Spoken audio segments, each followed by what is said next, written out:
the quiet hours before dawn, when the world settles into its deepest slumber, there are stories that refuse to rest. Stories of vanished civilizations, unexplained deaths, and artifacts that challenge everything we thought we knew about human history. Tonight, we're diving into 15 of history's most perplexing mysteries, each one a doorway into the unknown, perfect for those moments when sleep beckons, but curiosity whispers louder. What if I told you that somewhere beneath the shifting sands of the Middle East lies the body of history's most feared conqueror, hidden so well that no trace has ever been found? Or that deep in the jungles of Mexico, archaeologists discovered a tomb painted entirely in blood-red mercury, belonging to a woman whose identity remains as mysterious as the poison that may have killed her. These aren't legends or folklore.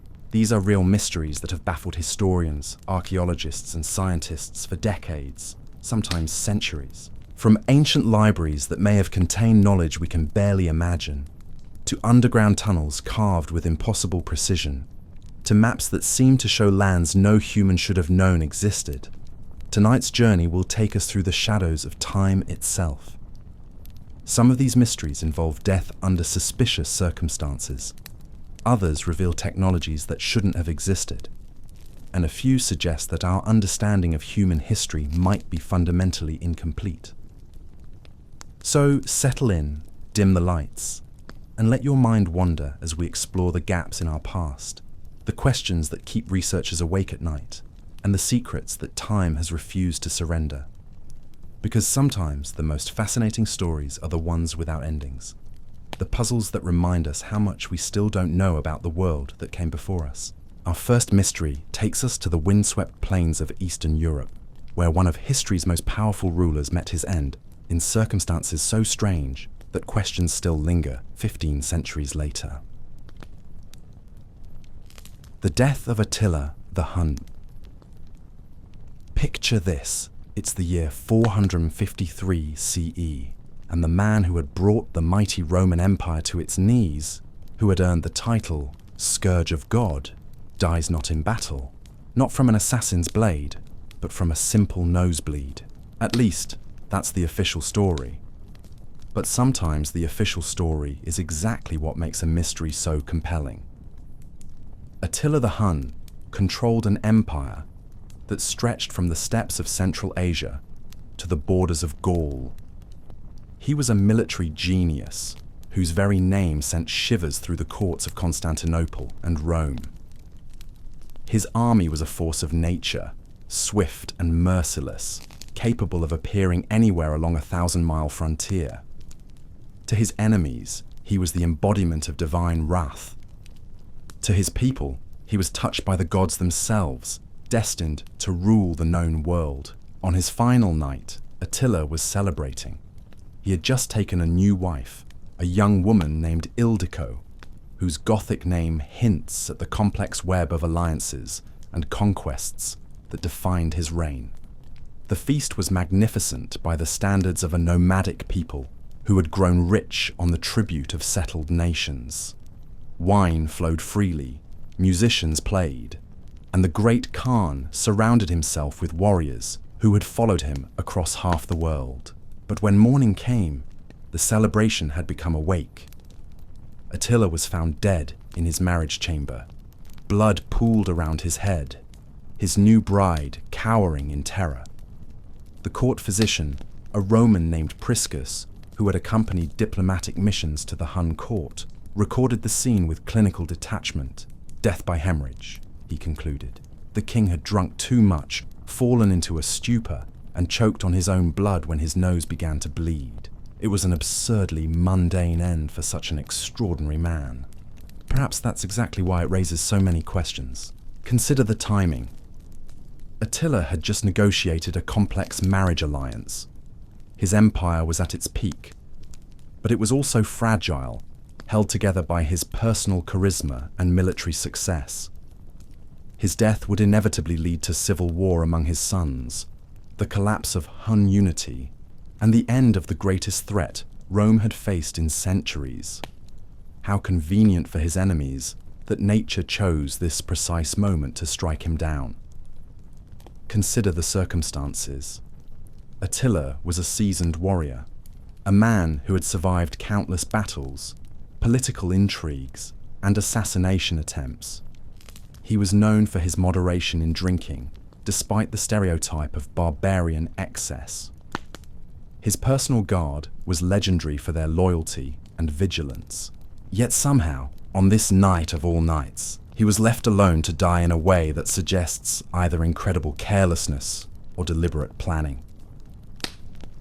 Consider the bride. Ildiko came from a Gothic noble family, people who had suffered under Hun domination for decades. In the brutal politics of the 5th century, marriage was warfare by other means, and brides were often chosen as much for their potential as assassins as for their beauty. Gothic women were known for their pride, their intelligence, and their skill with poisons that left few traces. Could this young woman have been selected not just as a wife, but as an instrument of revenge? The physical evidence tells its own troubling story. The amount of blood described by witnesses suggests more than a simple nosebleed. Some medical historians have proposed that Attila suffered a catastrophic rupture of blood vessels in his brain or throat, possibly triggered by poison. Others point to evidence that he may have been suffocated, with the nosebleed occurring post-mortem as blood settled in his sinuses. But perhaps the most intriguing aspect of this mystery isn't medical, but mystical. Attila claimed to possess the Sword of Mars, a legendary blade that supposedly granted divine authority to its bearer. According to Hun tradition, this sword had been lost for centuries before a shepherd found it buried in a field and brought it to their king. Attila used this weapon to justify his conquests, claiming that the war god himself had chosen him to scourge the earth. If we believe the legends, the Sword of Mars came with a price. Those who wielded it gained immense power, but were destined to die at the height of their glory, struck down by the very forces they had served. Whether this is mythology or metaphor, it speaks to a deeper truth about power and its consequences that resonates even today. The aftermath of Attila's death was as mysterious as the death itself. His body was placed in 3 coffins, one of gold, one of silver, and one of iron, symbolizing the treasures he had extracted from the 3 great empires of his time. The funeral was conducted in absolute secrecy, with rivers allegedly diverted to hide the burial site. The workers who dug the grave were killed to preserve the secret, and his closest retainers reportedly took their own lives rather than reveal the location. To this day, no trace of Attila's tomb has ever been found. Treasure hunters and archaeologists have searched the Hungarian plains for centuries, following every legend and rumor, but the grave of the Scourge of God remains as elusive as the truth about his death. Perhaps that's fitting for a man whose life was built on the fear of the unknown. The Red Queen of Palenque.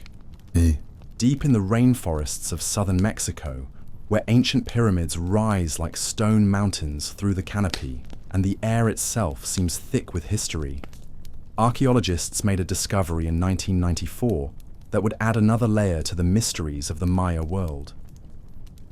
Hidden within Temple 13 at the ruins of Palenque, they found a burial chamber that had remained sealed for over 1,000 years.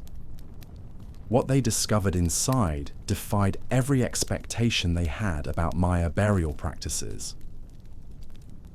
The sarcophagus contained the remains of a woman, but not just any woman.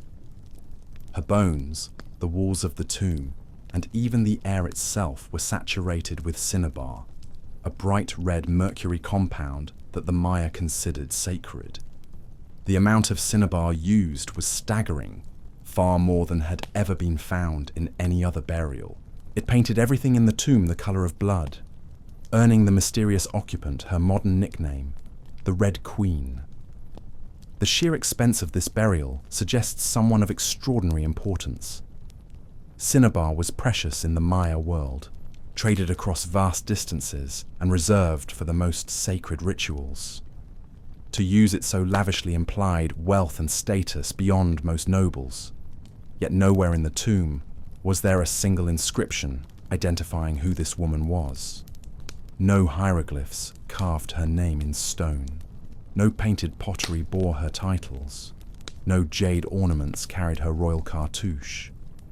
She was buried with the honors of a queen, but remained as anonymous as any peasant. This absence of identification is particularly puzzling because the Maya were obsessive record keepers. They carved detailed histories into their monuments, painted complex genealogies on their ceramics, and left behind thousands of inscriptions documenting the lives of their rulers. Every significant figure in Maya society had their deeds recorded for posterity. Yet here was someone important enough to merit one of the richest burials ever discovered, and she had been deliberately erased from the historical record. The analysis of her remains only deepened the mystery. She was approximately 60 years old at the time of death, with teeth that showed the wear patterns of an elite diet rich in maize and luxury foods. Her bones bore no signs of violence or trauma, suggesting a natural death. But the very substance that made her burial so spectacular may have been slowly killing her. Mercury poisoning from prolonged exposure to cinnabar can cause neurological damage, kidney failure, and eventually death. The red pigment that preserved her memory may have destroyed her body. Who was she? Theories abound, but none can be proven definitively. Some scholars believe she was Lady Tsakbu Ajao, the wife of the great king Pakal, whose own elaborate tomb lies in the nearby Temple of the Inscriptions. The timing would be right, and her status would explain the lavish burial. But why would a king's wife be buried without her name, without reference to her husband, without any of the usual markers of royal identity in her own right? A queen whose? Others suggest she might have been a ruler, reign was later deemed illegitimate, or whose memory was deliberately suppressed for political reasons. Maya history is full of succession disputes and dynastic conflicts that led to the systematic erasure of inconvenient rulers from the official record. Perhaps the Red Queen was a victim of such historical revisionism, her identity scrubbed from the monuments, but her body preserved in mercurial splendor. There's another possibility that ventures into more speculative territory. Some researchers have noted that the Red Queen's burial differs significantly from typical Maya royal interments, not just in its use of cinnabar, but in its overall symbolism. The red pigment, the lack of inscriptions, the unusual grave goods might indicate not just high status, but a different kind of status altogether. Could she have been a priestess of some mystery cult, a keeper of secret knowledge that couldn't be recorded in the usual way? The Maya cosmos was filled with hidden layers of meaning, esoteric knowledge passed down through generations of initiated specialists. They had schools for astronomers, scribes for recording prophecies, and priests for conducting rituals that common people weren't allowed to witness. If the Red Queen belonged to this world of secret wisdom, her anonymous burial might have been intentional, a way of preserving her importance while protecting the mysteries she guarded. Recent scientific analysis has added new dimensions to the puzzle. DNA testing has revealed that she was likely related to other members of Palanque's royal family, confirming her high status, but not her specific identity. Isotope analysis of her teeth suggests she spent her childhood in the Palanque region, making her a local noble rather than a foreign bride. Chemical analysis of the cinnabar shows it came from sources hundreds of miles away, indicating the enormous effort and expense devoted to her burial. But perhaps the most intriguing discovery came from studying the cinnabar itself. The concentration of mercury in her bones was far higher than would be expected from post-mortem exposure to the pigment.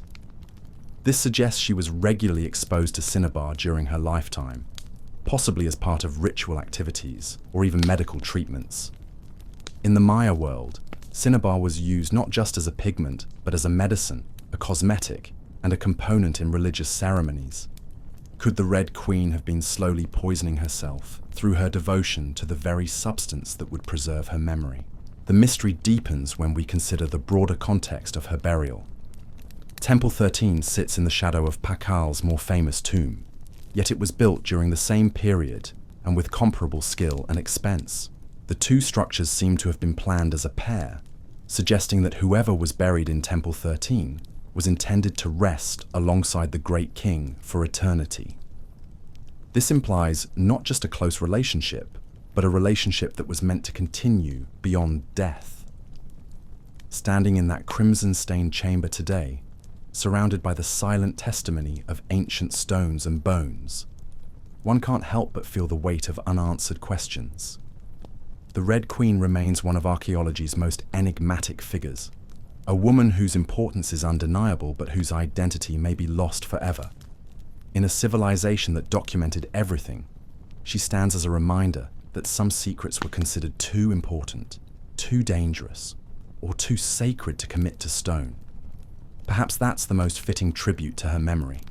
Not a name carved in hieroglyphs, but an enduring mystery that continues to challenge our understanding of the past.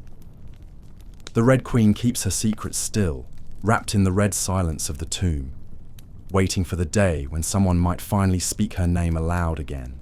The Library of Ashurbanipal. In the middle of the 19th century, British archaeologists digging through the ancient ruins of Nineveh made a discovery that would revolutionize our understanding of human civilization. Buried beneath centuries of dust and rubble, they uncovered thousands of clay tablets covered in the intricate wedge-shaped marks of cuneiform script. These weren't just random administrative records or religious texts. They were the remnants of what may have been humanity's first true library, assembled by an Assyrian king who understood that knowledge was the ultimate form of power. King Ashurbanipal ruled the Assyrian Empire at its height during the 7th century BCE. Unlike his predecessors who were content to rule through fear and military might alone, Ashurbanipal was a scholar king who could read multiple ancient languages and understood that controlling information was just as important as controlling armies. He dispatched scribes across his vast empire with a simple mission: collect every piece of written knowledge that existed and bring it back to Nineveh. The scale of this undertaking was unprecedented. Imagine trying to gather every book, scroll, and document from across an empire that stretched from Egypt to Iran, from the mountains of Turkey to the Persian Gulf. Ashurbanipal's agents scoured libraries, temples, and private collections, copying texts when they couldn't acquire the originals, acquiring them by force when negotiation failed. The king boasted in his inscriptions that he had assembled the wisdom of all nations within his palace walls. What they created was extraordinary. A collection that included everything from epic poetry to medical treatises, from astronomical observations to magical incantations. Among the tablets archaeologists have recovered are the earliest known version of the Epic of Gilgamesh, detailed accounts of Mesopotamian mythology, scientific texts on mathematics and astronomy, and historical chronicles that provide our only records of entire civilizations. But here's where the mystery begins. The archaeologists who excavated Nineveh found approximately 30,000 tablet fragments, many damaged, many incomplete. They were scattered across different rooms and chambers, suggesting a massive archive organized by subject matter. Yet despite decades of careful study, scholars estimate this represents only a fraction of what the library once contained. The end came suddenly in 612 BCE, when a coalition of Babylonians and Medes sacked Nineveh, burning the city to the ground. Ironically, this destruction may have preserved the tablets we have today. The intense heat of the fire baked the clay harder than stone, creating accidental ceramics that could survive millennia of burial. But it also scattered and shattered the collection, turning what had been a carefully organized repository of human knowledge into a jigsaw puzzle with most of its pieces missing. What was lost in that fire? The tantalizing hints we have suggest knowledge that might have changed the course of human history. Ashurbanipal's inscriptions mention secret texts, forbidden knowledge, and writings from civilizations so ancient they were already legendary in his time. Some tablets reference books of prophecy that supposedly predicted the future. Others describe scientific observations and mathematical calculations that wouldn't be rediscovered for centuries. There are suggestions that the library contained detailed maps of the known world, including regions that weren't officially explored until much later. Some fragments describe astronomical phenomena with an accuracy that seems impossible for the time period. Others contain mathematical formulas and geometric principles that appear to predate their supposed invention by centuries. But the most intriguing possibility is that somewhere beneath the ruins of Nineveh, there might be another chamber, another archive that has never been found. Ashurbanipal's palace was enormous, and much of it remains unexcavated. Modern conflicts in Iraq have made systematic archaeological work nearly impossible, leaving vast areas unexplored.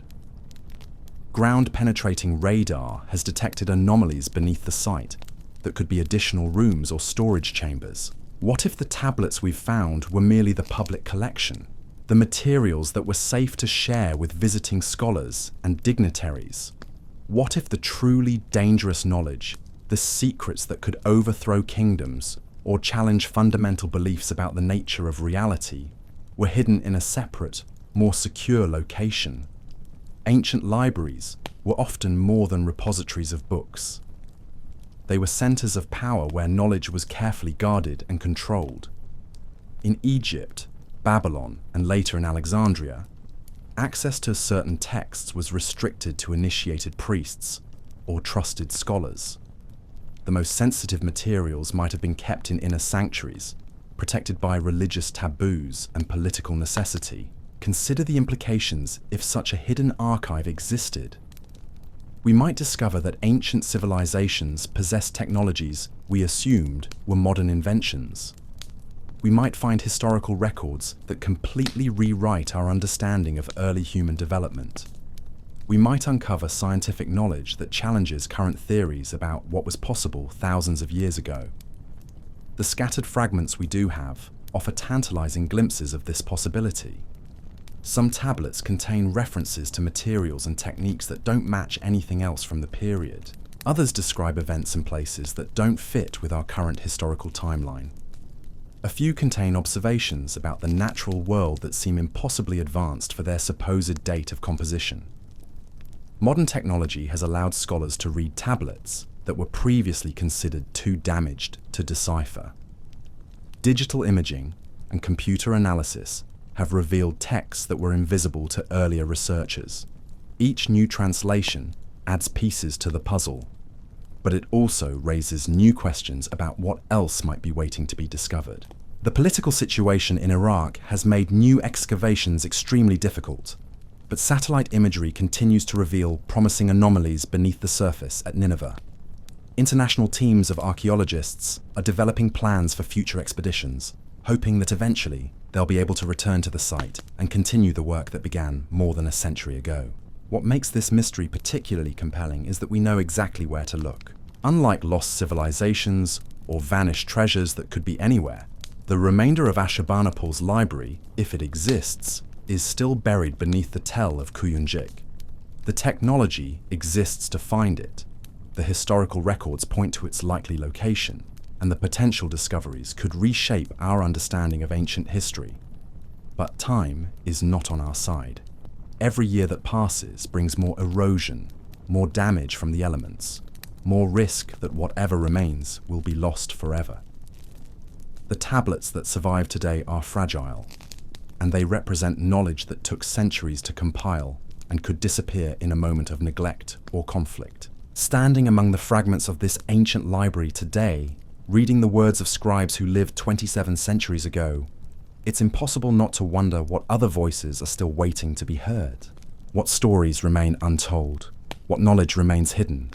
What secrets might still be locked away in the darkness beneath Nineveh? The library of Ashurbanipal represents both human ambition at its most noble and human fragility at its most tragic. It reminds us that knowledge is precious precisely because it's so easily lost, and that every mystery solved often reveals 10 more waiting to be explored. In the silence of those unexcavated chambers, the past whispers of secrets yet to be uncovered. The first city that vanished. In the vast emptiness of southern Iraq, where the desert wind carries the scent of ancient memories and the sun beats down on cracked earth that was once fertile beyond imagination, there are mounds that rise from the sand like sleeping giants. These aren't natural formations, but the remains of humanity's earliest experiments with civilization, cities so old that they were already ancient when Babylon was young. Among them lies the mystery of Eridu, a place that some traditions claim was the very first city ever built by human hands, and the first to simply disappear without explanation. According to Sumerian records, Eridu was where kingship first descended from heaven to earth. It was the sacred city of Enki, god of water, wisdom, and creation, built at the spot where the cosmic order first touched the mortal world. Layer upon layer of temple foundations reveal a continuous history stretching back over 7,000 years, each generation building their sacred structures atop the ruins of their ancestors, creating a staircase of stone that reaches backward into the dawn of civilization itself. For thousands of years, Eridu thrived. It was a center of trade and learning, a place where the earliest written languages were developed, and where the foundations of mathematics, astronomy, and engineering were laid. The city's priests were the keepers of humanity's first libraries. Their temples housed the earliest legal codes, and their schools trained the scribes who would spread civilization across the ancient world. But sometime around 2000 BCE, something went wrong. The great city began to empty. Its canals dried up, its fields turned to dust, its temples crumbled into ruin. Within a few centuries, one of humanity's greatest achievements had become nothing more than a ghost town, haunted by desert winds and drifting sand. The question that haunts archaeologists today is simple. What happened to the world's first city? The conventional explanations focus on environmental factors. Climate change made the region increasingly arid. The complex irrigation systems that had sustained agriculture for millennia began to fail, and the life-giving rivers that had made civilization possible changed their courses, leaving Eridu high and dry. Trade routes shifted northward toward newer cities like Ur and Uruk, taking with them the economic lifeblood that had kept Eridu prosperous for so many centuries. But these explanations, while plausible, don't account for the speed and completeness of the city's abandonment. Eridu had survived environmental challenges before. Its inhabitants were master engineers who had spent thousands of years learning to work with the unpredictable rivers and seasonal floods of Mesopotamia. Why would they suddenly abandon techniques that had worked for centuries? More troubling is the absence of gradual decline that we see in other ancient cities. When most settlements fail, they shrink slowly over generations. Houses are abandoned on the outskirts first, population concentrates in the city centre, and there are clear archaeological signs of economic stress and social breakdown. But at Eridu, the end seems to have come suddenly and completely, as if the entire population simply decided one day to walk away. This has led some researchers to consider more dramatic possibilities. Could Eridu have been the victim of a sudden catastrophe, perhaps a localized environmental disaster so severe that it made the city uninhabitable overnight? The Sumerian flood narratives, which later influenced the biblical story of Noah, specifically mention Eridu as playing a crucial role in the Great Deluge that nearly destroyed humanity. Could these myths preserve the memory of an actual event? Geological surveys of the region have revealed evidence of massive flooding in the area around the time of Eridu's abandonment. Ancient river channels show signs of sudden, catastrophic changes in water flow that could have devastated the city's agricultural base and made continued habitation impossible. Some researchers have suggested that a combination of unusually heavy rainfall, changes in river patterns, and possible seismic activity could have created a perfect storm of destruction. But there are other possibilities that push into more speculative territory.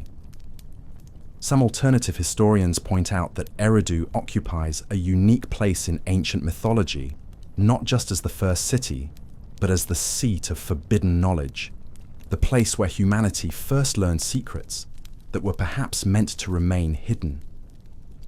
Could the city's abandonment have been related to the loss of some crucial knowledge or technology that had sustained it for thousands of years? Ancient texts describe Eridu as a place where mortals could communicate directly with the gods, where the boundaries between the earthly and divine worlds were thin.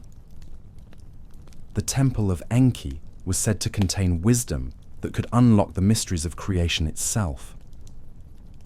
If we take these descriptions not as mere mythology, but as garbled memories of actual capabilities, could Eridu have been the center of a lost science that we don't yet understand?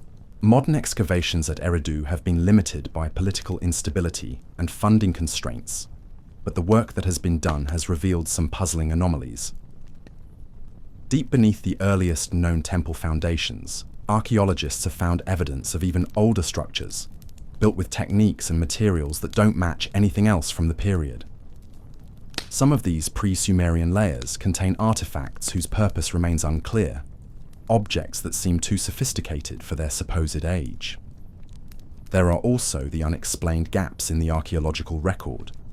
Certain periods in Eridu's history are represented by almost no artifacts or structural remains, as if entire centuries of occupation have somehow vanished from the physical evidence. This could be the result of erosion or later destruction, but it could also indicate that something about the city's history has been deliberately obscured or forgotten. The mystery deepens when we consider Eridu's influence on later civilizations. Long after the city itself was abandoned, its memory persisted in the religious and cultural traditions of Mesopotamia. Babylon, Assyria, and other great powers continued to venerate Eridu as the source of all civilization, sending pilgrims to its ruins and maintaining its temples, even when no one lived there permanently.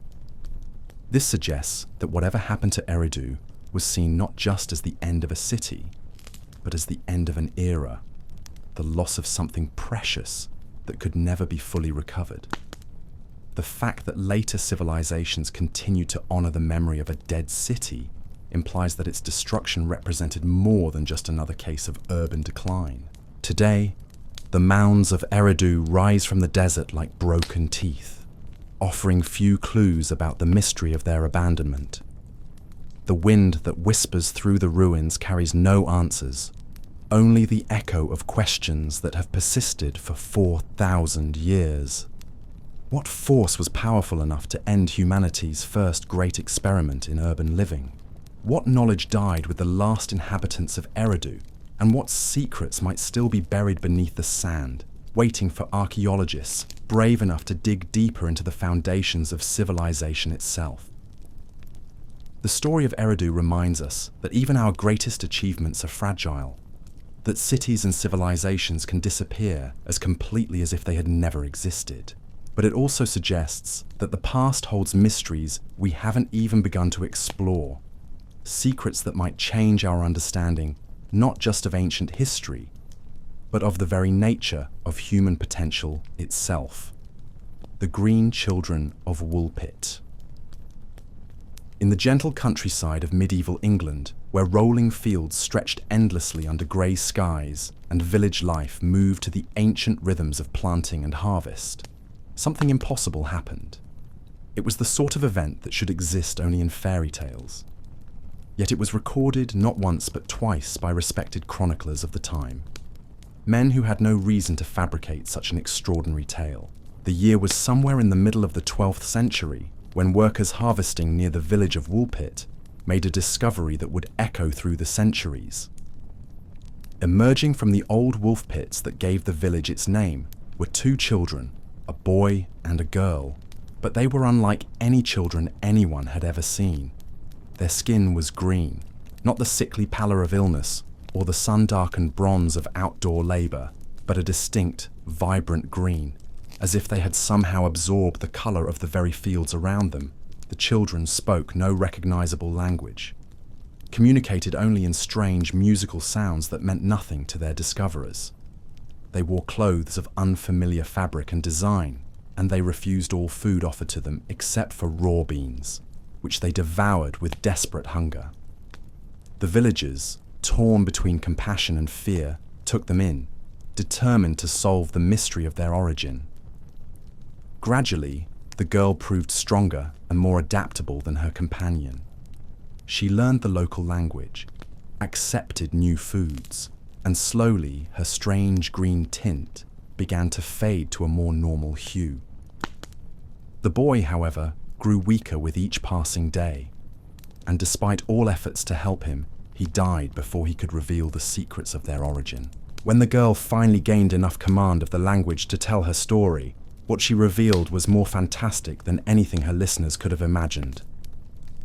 She claimed that she and her brother came from a land where the sun never shone, a realm of perpetual twilight, where everything was tinted with the same green that had marked their skin. They had been tending their father's flocks when they heard the sound of bells, beautiful and mysterious, drawing them toward a cave or tunnel they had never noticed before. Following the sound deeper and deeper underground, they eventually emerged into a world of blinding brightness, a place where the sun burned overhead with an intensity they had never experienced. Confused and frightened by this alien landscape, they had wandered until the villagers found them near the wolf pits, far from any cave or tunnel that might have served as their entrance to this world. The rational explanations for this tale are numerous and have been debated by historians for centuries. The most commonly accepted theory suggests the children were Flemish refugees, orphans from one of the immigrant communities that had settled in England during this period of political turmoil. Their green skin could have been the result of chlorosis, a form of anemia caused by malnutrition that can indeed give the skin a greenish tint. The strange clothing and unfamiliar language could be explained by their foreign origin, while their story of a sunless land might have been a confused memory of the dark, dense forests where they had been hiding before their discovery. Children traumatized by loss and displacement often create elaborate fantasy explanations for experiences they cannot fully understand or remember. Yet even these reasonable explanations leave troubling questions unanswered.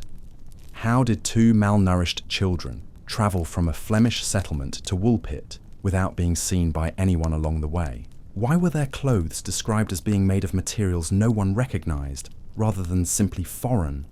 And why would two medieval chroniclers writing decades apart both consider this story important enough to include in their historical records if it were merely a case of lost refugee children? There's something about the consistency of the details that suggests more than simple folklore. The specific mention of the wolf pits, the particular description of their diet, the careful noting of how the girl's skin changed colour as she adapted to local food. All these details have the ring of eyewitness testimony rather than invented narrative. More intriguing still is the girl's description of her homeland, the idea of a realm of perpetual twilight where people live in a greenish half-light resonates with mythological traditions found across many cultures. Stories of hidden kingdoms, parallel worlds, and underground civilizations appear in folklore from Ireland to Tibet, often with remarkably similar details about the quality of light and the colour of the inhabitants. Could the green children have stumbled through what some researchers call a thin place, a location where the boundaries between different realities become permeable? The concept sounds like science fiction, but it appears in the mystical traditions of many cultures, often associated with caves, ancient burial sites, or other locations where the earth itself seems somehow different. The medieval world was full of stories about people who disappeared into fairy mounds or encountered beings from other realms. Usually these are dismissed as superstition, but the green children of Woolpit were documented by serious chroniclers who treated them as a genuine historical event rather than a folk tale or religious allegory. William of Newburgh, one of the chroniclers who recorded their story, was known for his skeptical approach to miraculous tales. He frequently criticized other historians for including obviously fictional elements in their works, Yet he treated the Green Children as a legitimate mystery worth preserving for future generations. Ralph of Coggeshall, the other chronicler, was equally careful to distinguish between verified events and mere rumours or legends. The fact that both men recorded similar details about the children, despite writing independently and decades apart, suggests they were drawing from a common source of information that was considered reliable by medieval standards. This wasn't a case of one writer copying from another, or of a story growing more elaborate with each retelling. Modern attempts to locate the exact site where the children emerged have been unsuccessful. The original wolf pits have long since been filled in or forgotten, and the landscape around Woolpit has changed dramatically over the centuries. Some researchers have suggested that underground limestone caves in the region might have provided the tunnel system the girl described, but no definitive connection has been established. What makes this mystery particularly haunting is its essential simplicity. Strip away all the fantastic elements, and you're left with two children who appeared in a medieval village, spoke an unknown language, had unusual physical characteristics, and told a story that no one could verify, but no one could definitively disprove. They lived, they adapted to their new world, and eventually they became part of the community that had found them. The girl grew to adulthood, married, and by some accounts lived a normal life in the region around Woolpit. But she never forgot her origins, or stopped speaking of the Twilight Realm where she claimed to have been born. Her story became part of local tradition, passed down through generations of villagers who continued to wonder about the mystery of the Green Children. Standing in the quiet lanes of modern Woolpit, where a simple sign now commemorates the legend, it's easy to dismiss the whole story as medieval fantasy, but the persistence of the tale, the careful documentation by reliable chroniclers, and the specific details that seem too mundane to be invented all suggest that something genuinely mysterious happened here centuries ago. Whether the Green Children came from a hidden valley, a parallel world, or simply from the traumatized memories of refugee orphans, their story reminds us that reality sometimes presents us with puzzles that resist easy solutions. In a world where we assume we understand the boundaries of the possible, the tale of the Green Children whispers that perhaps those boundaries are not as fixed as we believe. The mysterious death of Edgar Allan Poe. On a rain-soaked October evening in Baltimore, as the year 1849 drew toward its close, one of America's greatest literary voices fell silent in circumstances so bizarre that they continue to baffle investigators more than a century and a half later. Edgar Allan Poe, the master of mystery and psychological horror, became the subject of a mystery more puzzling than any he had ever written. The events leading to Poe's death began on October 3rd, when he was discovered outside Ryan's Tavern in a state of complete delirium. He was wearing clothes that didn't belong to him, ill-fitting garments that suggested either charity or theft. His mind was clouded, his speech incoherent, and he seemed unable to explain how he had come to be in Baltimore or what had happened to him in the days leading up to his discovery. This was particularly strange because Poe was supposed to be traveling from Richmond to New York, where he had important business to attend to. Baltimore was not on his planned route, and no one could account for how he had ended up there. The clothes he wore were not his own, and his usual traveling bag and personal effects were nowhere to be found. Poe was rushed to Washington College Hospital, where he drifted in and out of consciousness for 4 days. During his lucid moments, he spoke of shadows and phantoms, of enemies pursuing him, and of terrors that seemed more real to him than the doctors and nurses attending to his bedside. He called out names that no one recognized, spoke of events that made no sense to his listeners, and seemed to be living through experiences that existed only in his fevered imagination. On October 7th, at the age of 40, Edgar Allan Poe died. No death certificate was ever issued. No medical records provide a clear explanation for his condition, and the exact cause of his death remains officially unknown. The man, who had spent his career exploring the darkest corners of the human psyche, had become the victim of a mystery that would have impressed even his fictional detective, C. Auguste Dupin. The theories about what happened to Poe are as numerous as they are varied. The most commonly cited explanation involves alcohol poisoning, given Poe's well-documented struggles with drinking. But those who knew him best insisted that his body was unusually sensitive to alcohol, that even small amounts could incapacitate him, and that he had been sober for months before his death. A more sinister possibility involves a practice known as cooping, a form of election fraud common in 19th century America. Unwilling victims would be kidnapped, drugged, disguised, and forced to vote multiple times under different identities. Baltimore was notorious for such practices, and Poe was found delirious on election day near a polling place, wearing someone else's clothes. The pattern fits disturbingly well. If Poe was a victim of cooping, it would explain his condition, his strange clothing, and his presence in Baltimore. But it raises new questions about why he was targeted, why the ordeal lasted so long, and why his symptoms were so severe. Simple drugging and forced voting shouldn't have resulted in the prolonged delirium and eventual death that Poe experienced. Other theories have proposed everything from rabies to diabetes, from brain tumours to deliberate poisoning by personal enemies. Poe had made numerous literary and political adversaries throughout his career, men who might have had reason to silence his sharp pen permanently. His criticism of other writers was often brutal. His political opinions were controversial, and his personal life was marked by conflicts that sometimes turned bitter. The medical evidence, such as it is, supports multiple interpretations. The hallucinations and delirium could indicate drug poisoning, alcohol withdrawal, or any number of neurological conditions. The fact that he lingered for days before dying suggests something more complex than simple intoxication or overdose. More recent theories have focused on environmental factors. Baltimore in 1849 was a city of coal smoke, industrial pollution, and poor sanitation. Carbon monoxide poisoning from defective heating systems was common, as was exposure to heavy metals like lead and mercury. Any of these could have produced the symptoms Poe displayed, but perhaps the most unsettling aspect of Poe's death isn't medical, but literary. Throughout his career, he had written obsessively about premature burial, about the thin line between life and death, about minds that slip gradually into madness.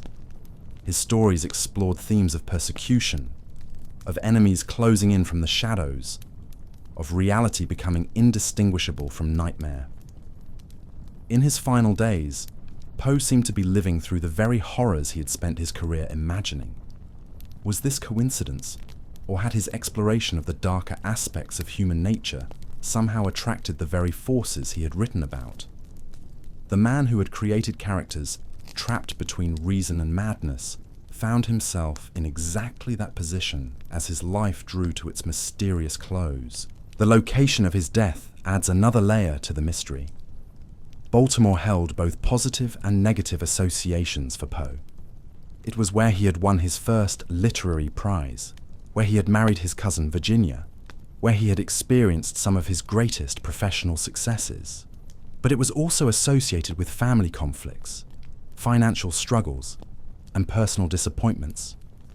The fact that he died in Baltimore, far from his intended destination, and apparently against his will, suggests that something or someone had deliberately diverted him from his planned journey. Whether this was the result of criminal activity, personal vendetta, or simple misfortune remains unclear. What we do know is that Poe's death marked the end of one of America's most original literary voices, at a time when he seemed to be entering a new phase of his career. He had recently become engaged to a wealthy widow. His drinking appeared to be under control, and he was making plans for a new literary magazine that might finally bring him the financial security that had always eluded him. The timing of his death, like so many aspects of the mystery, seems almost too convenient for his enemies and too tragic for literature. The man who had spent his career exploring the psychology of guilt, revenge, and hidden knowledge became the victim of a crime that was never solved, a mystery that was never explained. Today, Visitors to Poe's grave in Baltimore leave coins, roses, and small tokens of remembrance, but they also leave questions. What really happened during those lost days in October 1849? Who was responsible for the condition in which Poe was found? And why does the mystery of his death seem to echo so perfectly the themes of the stories he wrote during his lifetime? The answer may be that Edgar Allan Poe, in Death as in Life, understood something fundamental about the nature of mystery itself. The most compelling puzzles are not those that can be easily solved, but those that continue to haunt us, that resist our attempts at rational explanation, that remind us how much about human nature and human fate remains forever beyond our understanding. In the end, perhaps that's the most fitting epitaph for the master of mystery, that he became the subject of a mystery that continues to challenge us, to disturb our assumptions about cause and effect, and to suggest that the line between fiction and reality is far thinner than we like to believe. The Longyu Caves. Deep beneath the hills of eastern China lies perhaps one of the most perplexing construction projects in human history. In 1992, a local villager decided to pump the water out of what he assumed was just another pond near his home. What he discovered beneath that murky surface would challenge everything archaeologists thought they knew about ancient engineering capabilities. The water revealed not a natural depression, but the entrance to a vast underground chamber. Perfectly carved walls stretched upward into darkness, supported by massive stone pillars that had been deliberately left in place. The precision was breathtaking. Every surface bore the same distinctive pattern of parallel lines, etched with mathematical consistency across thousands of square feet of solid rock. But this was just the beginning. As more ponds in the area were drained, an entire network of underground caverns emerged from the earth. 24 chambers have been discovered so far, each one a masterpiece of ancient engineering, together covering an area larger than several football fields. The scale is almost impossible to comprehend. These aren't natural caves that were modified by human hands. They're entirely artificial constructions, carved from solid sandstone with a precision that would challenge modern equipment. The mystery deepens when you consider what it would have taken to create such a complex. Conservative estimates suggest that over 1 million cubic meters of stone would have needed to be removed. The work would have required thousands of laborers working continuously for decades, possibly centuries. The logistics alone would have been staggering, requiring sophisticated planning, engineering knowledge, and organizational capabilities that we typically associate with much later periods of Chinese history. Yet there's no record of their construction anywhere in Chinese historical documents. This is particularly puzzling because Chinese civilization is renowned for its meticulous record keeping. Every major construction project, every significant ruler, every important event was typically documented in detail. The Great Wall is chronicled extensively. The Forbidden City's construction is documented down to the number of workers employed. But the Longyu Caves, complete silence. The craftsmanship itself raises uncomfortable questions about our understanding of ancient capabilities. The parallel lines that cover every surface aren't random chisel marks. They follow a consistent pattern that suggests the use of standardized tools and techniques. The chambers are perfectly symmetrical, with no signs of structural collapse, despite being carved from relatively soft stone. The engineering required to ensure these massive caverns wouldn't cave in demonstrates a sophisticated understanding of physics and geology. What makes this mystery even more intriguing is the complete absence of artifacts within the caves. Most ancient construction sites yield some evidence of the people who built them. Pottery shards, tools, coins, organic remains that can be carbon dated. The Longyu Caves are empty, as if they were abandoned the moment construction was completed. No evidence of habitation, no signs of use as storage or shelter, no indication of any purpose at all. This emptiness has led to wild speculation about their intended function. Some researchers suggest they were meant as underground palaces for forgotten rulers whose names have been erased from history. Others propose they served a religious purpose, perhaps as temples for mystery cults that required absolute secrecy. The scale and precision might indicate they were designed as massive underground shelters, protection against some anticipated catastrophe that never came. The dating of the caves remains problematic. Without artifacts to anchor them to a specific time period, archaeologists have had to rely on indirect evidence and educated guesswork. Some estimates place their construction during the Qin or early Han dynasties, roughly 2,000 years ago. But this is speculation based on the tools that would have been available during those periods, not on any concrete evidence found at the site. Modern attempts to recreate the construction techniques have been largely unsuccessful. Experimental archaeologists using period-appropriate tools have found it nearly impossible to achieve the precision and scale evident in the caves. The consistent pattern of the surface markings suggests the use of some kind of standardized cutting device, but no such tools from the period have ever been discovered. The mystery extends beyond the caves themselves to the very landscape around them. Ground-penetrating radar has detected additional anomalies in the surrounding area, suggesting there may be more chambers yet to be discovered. Some researchers believe the Longyu Caves might be part of a much larger underground complex that stretches for miles beneath the Chinese countryside.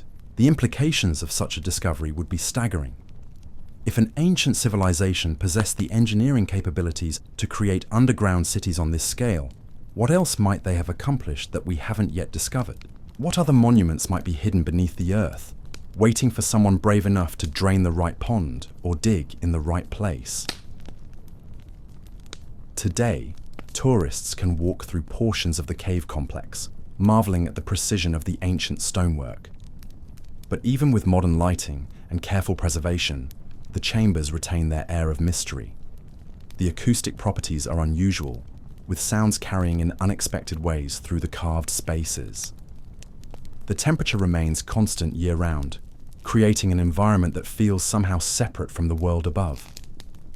Standing in those vast artificial caverns, surrounded by walls that bear the marks of unknown tools wielded by unknown hands, it's impossible not to feel the weight of unanswered questions. Who possessed the vision to conceive such a project? What drove them to invest such enormous effort in creating spaces that were apparently never used?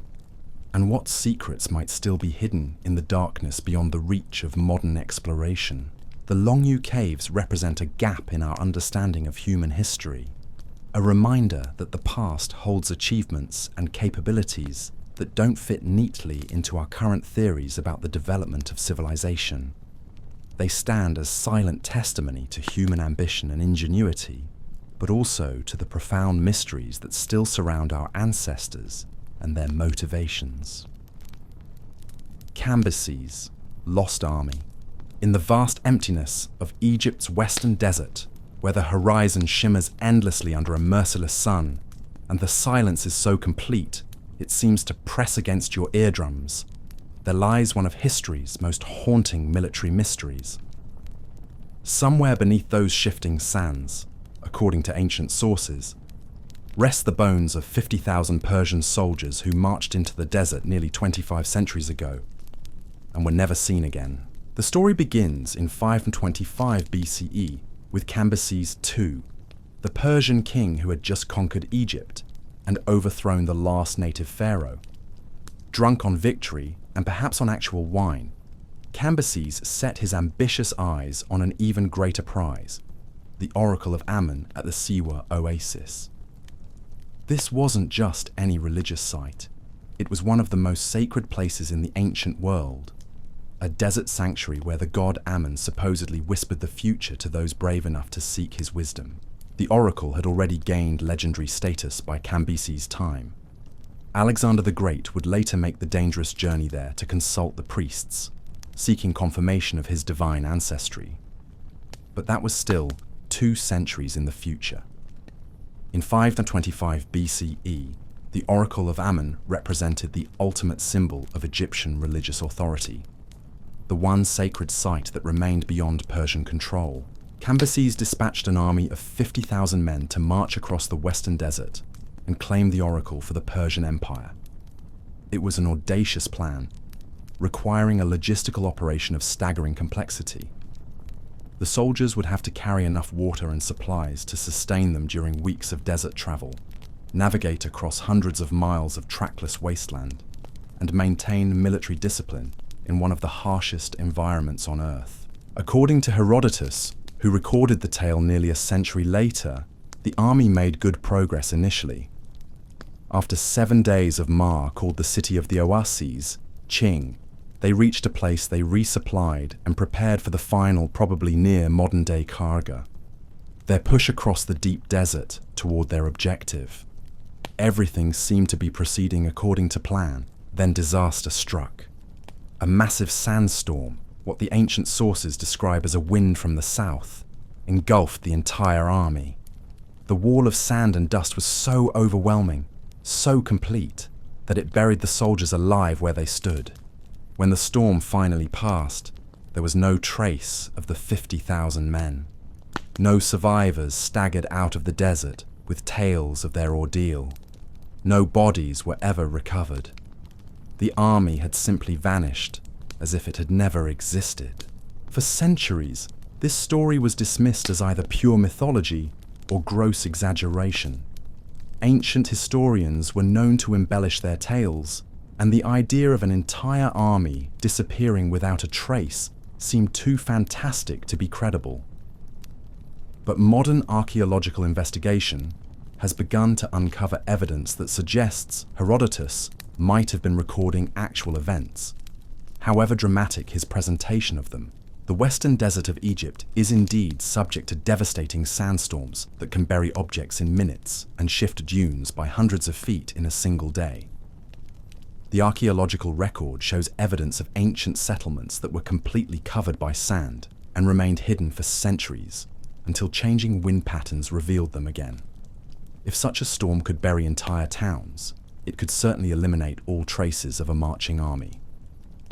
More intriguingly, recent expeditions have discovered artifacts in the western desert that seem to corroborate parts of Herodotus's account. Bronze weapons of Persian design, fragments of military equipment, and even human remains have been found in locations that match the presumed route of Cambyses' lost army. While none of these discoveries provide definitive proof, they suggest that something significant happened in that desert. Something that left physical traces scattered across hundreds of square miles. The logistics of the expedition raised their own questions. Moving 50,000 men across the desert would have required careful planning, accurate maps, and reliable sources of water along the route. The Persians were accomplished military engineers who had successfully conquered territories from India to Greece. They weren't naive about desert warfare or the challenges of long-distance marching in harsh conditions. This suggests that either the sandstorm was truly catastrophic beyond anything they could have anticipated, or there were other factors at play that the ancient sources didn't record or understand. Could the army have been attacked by desert tribes who knew the terrain better than the Persian commanders? Could they have become lost and died of thirst far from their intended route? Could political enemies back in Persia have deliberately sabotaged the expedition by providing false information or inadequate supplies? The mystery deepens when we consider the broader context of Cambyses' reign. The Persian king was known for his ambitious military campaigns, but also for his increasingly erratic behavior and poor judgment.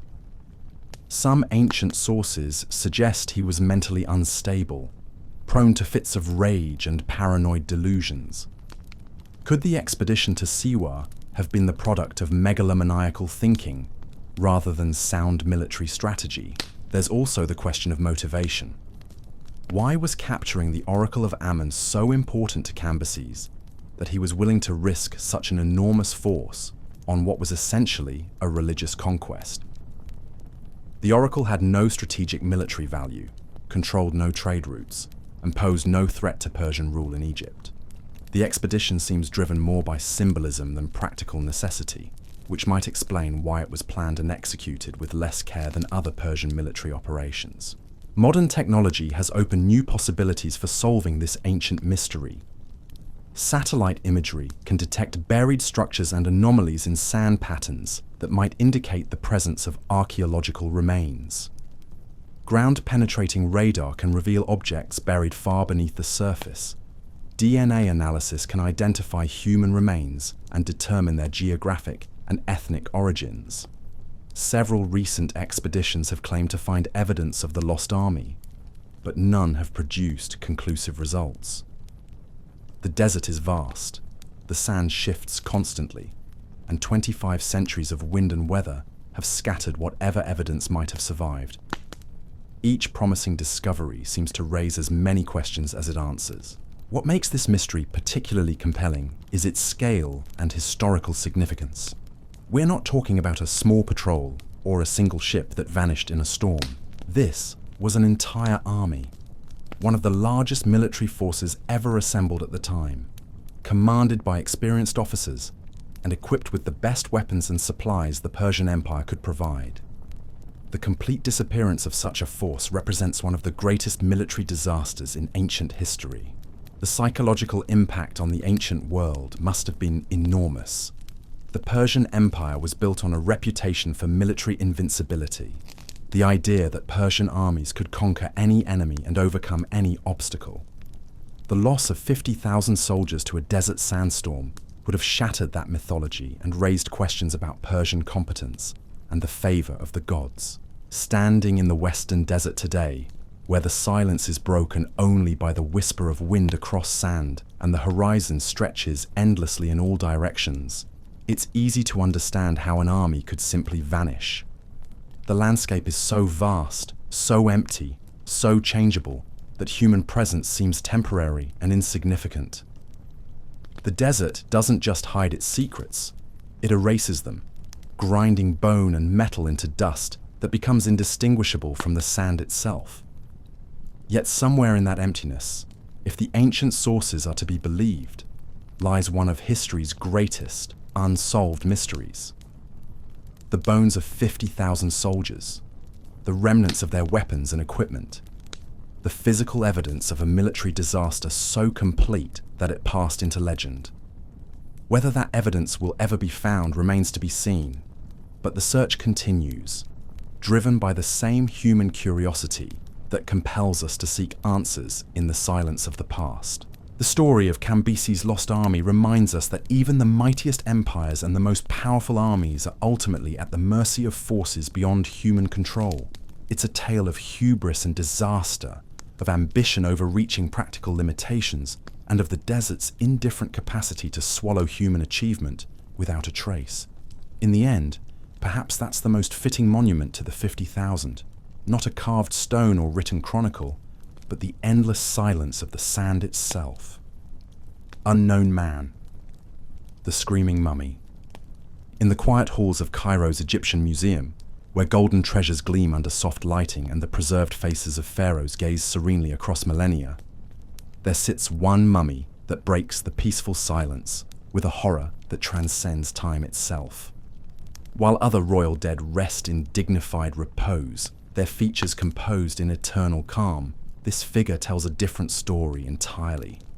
His mouth gapes wide in what appears to be an endless, soundless scream, his head thrown back in apparent agony, his entire body contorted as if death had caught him in a moment of absolute terror. This is Unknown Man E, and his very existence challenges everything we think we know about ancient Egyptian burial practices, royal succession, and the careful rituals that were supposed to guarantee a peaceful journey into the afterlife. Unlike every other mummy in the collection, he was not preserved with the loving care typically reserved for royalty.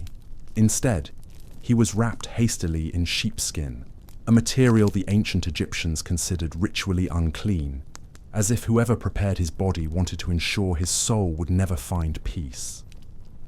The discovery of Unknown Man E came in 1886 when archaeologists were cataloguing a cache of royal mummies that had been moved from their original tombs to protect them from grave robbers. Hidden among the carefully preserved bodies of legitimate pharaohs and their families, they found this anomaly, this figure whose very presence seemed to violate the sacred order of Egyptian death rituals.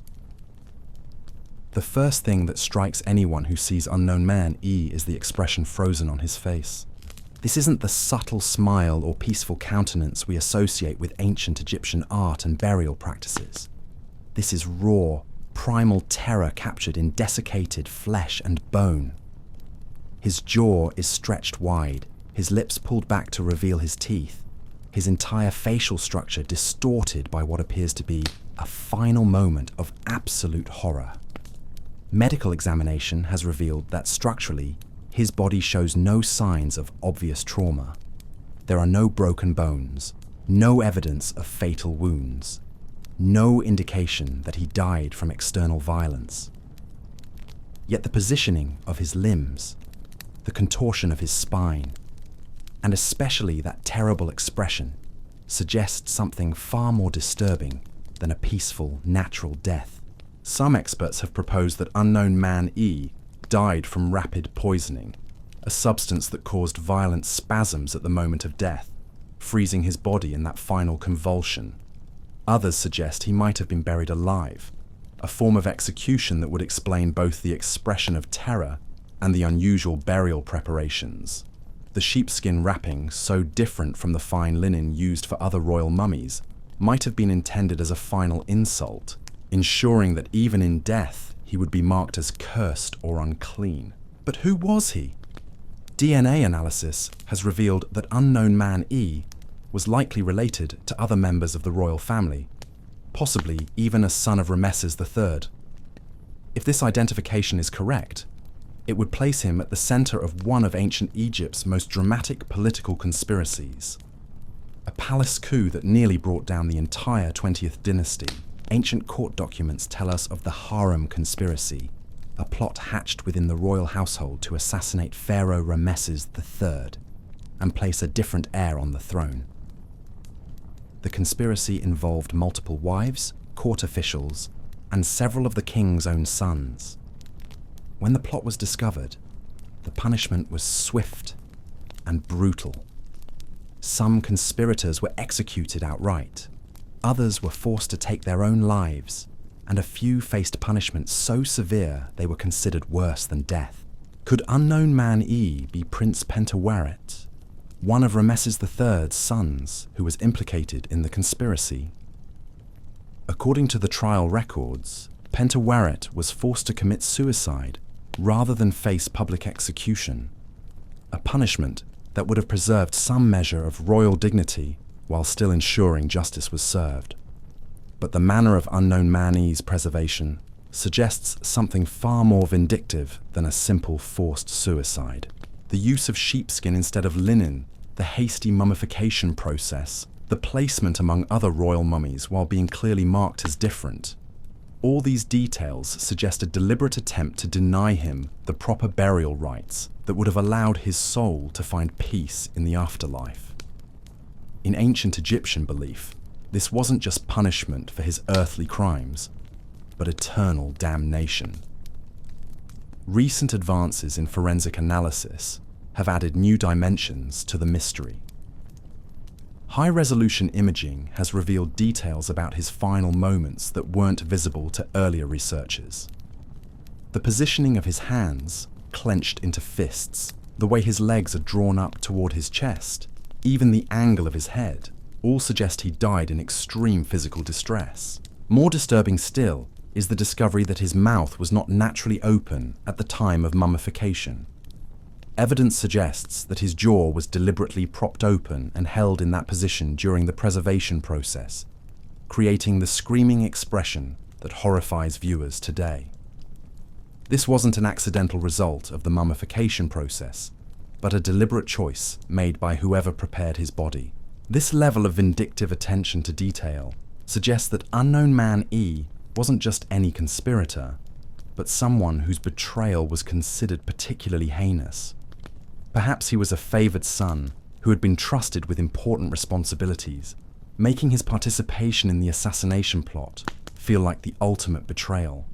Or perhaps his role in the conspiracy was more central than the surviving records indicate, earning him a punishment designed to serve as a warning to others. The psychological impact of seeing Unknown Man E cannot be overstated. unlike other ancient artifacts that allow us to maintain a comfortable distance from the past. His screaming face creates an immediate, visceral connection to a moment of human suffering that occurred over 3,000 years ago. He forces us to confront the reality that ancient civilizations, for all their achievements in art and architecture, were capable of cruelties that shock us even by modern standards. But perhaps the most unsettling aspect of Unknown Man E's story is how it challenges our assumptions about ancient Egyptian religion and burial practices. We think of mummification as a sacred process designed to preserve the body for the afterlife, a final act of love and respect for the deceased. Yet here we have evidence that the same techniques could be used as instruments of torture, ways to ensure that suffering continued beyond death itself. The ancient Egyptians believed that the manner of one's death and burial determined the fate of the soul in the afterlife. A properly mummified body with the correct rituals and protective amulets could expect to enjoy eternal life in the company of the gods. But a body preserved with deliberate violations of sacred protocol, wrapped in unclean materials, and positioned in a way that suggested eternal torment, might be doomed to suffer forever. Standing before Unknown Man E today, visitors often report feeling deeply unsettled, as if his frozen scream is somehow directed at them personally. There's something about that expression of absolute terror that transcends the normal boundaries between past and present, making his anguish feel immediate and real, despite the centuries that separate us from his final moments. The mystery of his identity may never be definitively solved. Ancient records are incomplete. DNA analysis can only tell us so much, and the political complexities of royal succession in the 20th dynasty left many stories deliberately obscured or erased. But perhaps that's fitting for a figure who was clearly intended to serve as a warning, a reminder of what happened to those who betrayed the divine order of pharaonic rule. Unknown Man E remains one of archaeology's most haunting discoveries, a window into the darker aspects of ancient Egyptian civilization that rarely appear in popular depictions of pyramids and golden treasures. He reminds us that the past was populated by real people who experienced real suffering, and that sometimes the most important historical lessons come not from studying success and achievement, but from confronting the evidence of cruelty and injustice. His scream echoes across the centuries, a voice from the ancient world that demands to be heard, even if we can never fully understand the words it's trying to speak. In the end, perhaps that's the most appropriate memorial for someone whose very existence challenges our comfortable assumptions about the past. Not answers, but questions that continue to haunt us long after we've left the museum and returned to our modern world. The Devil's Bible. In the hushed reading rooms of the National Library of Sweden, behind layers of climate-controlled preservation and bulletproof glass, rests what may be the most unsettling book ever created by human hands. At nearly 3 feet tall and weighing over 160 pounds, the Codex Gigas, known throughout history as the Devil's Bible, is a manuscript so massive and mysterious that its very existence seems to defy explanation. The book contains the complete Latin Bible, but that's not what makes it infamous. What sets the Codex Gigas apart from every other religious manuscript in existence is a single, terrifying image that fills an entire page. A detailed portrait of the devil himself, painted in dark, muted colors that seem to absorb light rather than reflect it. The figure crouches in an impossible position, his horned head staring directly at the reader with eyes that seem to follow you as you move. His claws are extended, his mouth frozen in what might be a snarl or a grin, and his entire form radiates a malevolent intelligence that makes viewing the page a genuinely unsettling experience. But the image is only the beginning of the mystery. The Codex Gigas was supposedly written by a single monk in a single night, a feat that would be impossible even by modern standards. The manuscript contains over 300 pages of text, each one written in the same precise, unchanging handwriting. There's no variation in the script from the first page to the last, no signs of fatigue or aging that would be expected from a project that should have taken decades to complete. According to medieval legend, the monk responsible for this impossible achievement was facing execution for breaking his monastic vows. In desperation, he proposed a bargain to his abbot. He would create a book containing all human knowledge in a single night, and in exchange, his life would be spared. The abbot agreed, perhaps thinking the task was impossible, and that the monk would simply spend his final hours in futile effort. As midnight approached, and the enormity of the task became clear, the monk realized he could never complete the work alone. In his desperation, he turned not to God, but to Satan himself, offering his soul in exchange for supernatural assistance. The devil accepted the bargain, and by morning, the impossible book was complete, bearing not only the sacred text, but also the portrait of its true author. Modern scholars naturally dismiss this story as medieval folklore, but they've struggled to provide alternative explanations that account for the manuscript's extraordinary characteristics. Carbon dating places its creation in the early 13th century, but beyond that, almost everything about the Codex Gigas defies conventional understanding. The consistency of the handwriting is perhaps the most puzzling aspect. Paleographers who have studied the manuscript extensively report that there's virtually no variation in letter formation, spacing, or ink density from beginning to end. This suggests either that the entire work was completed in an impossibly short time period, before the scribe could experience fatigue or aging, or that it was produced using techniques that don't match anything else from the medieval period. The materials used in the manuscript's creation add another layer to the mystery. The parchment is made from the skins of over 160 animals, all prepared to exactly the same specifications and showing no signs of age or deterioration between the first pages and the last. The ink maintains its consistency throughout, suggesting it was mixed in enormous batches that somehow never varied in composition or quality. But it's the content of the book that truly sets it apart from other medieval manuscripts. While it contains the complete Bible, it also includes historical texts, medical treatises, and magical incantations that seem oddly out of place in a religious work. Some of these additional texts describe practices and beliefs that were considered heretical by the medieval church, raising questions about whether the Codex Gigas was intended as a work of Orthodox Christianity or something far more subversive. The devil's portrait itself is unlike anything found in other medieval religious art. While demons and devils appear in many manuscripts from the period, they're typically depicted as defeated enemies of God, shown being cast down or tormented by righteous forces. The devil in the Codex Gigas, however, appears powerful and confident, occupying his full page as if he owns it, staring out at the reader with an expression that suggests knowledge and authority rather than defeat or punishment. Opposite the devil's portrait is an image of the heavenly city, presumably representing the New Jerusalem described in the Book of Revelation. But even this supposedly sacred image contains unsettling elements. The city appears cold and distant, while the devil's page seems to pulse with malevolent life. The juxtaposition suggests not a clear victory of good over evil, but a more complex relationship between the two forces. The history of the manuscript after its creation is almost as mysterious as its origins. It survived the destruction of its original monastery during the Hussite Wars, somehow avoiding the flames that consumed most of the religious buildings in the region. It was later captured by Swedish forces during the 30 Years' War, and has remained in Sweden ever since, passing through various royal and academic collections. Throughout its travels, the Codex Gigas has been associated with strange occurrences and unexplained phenomena.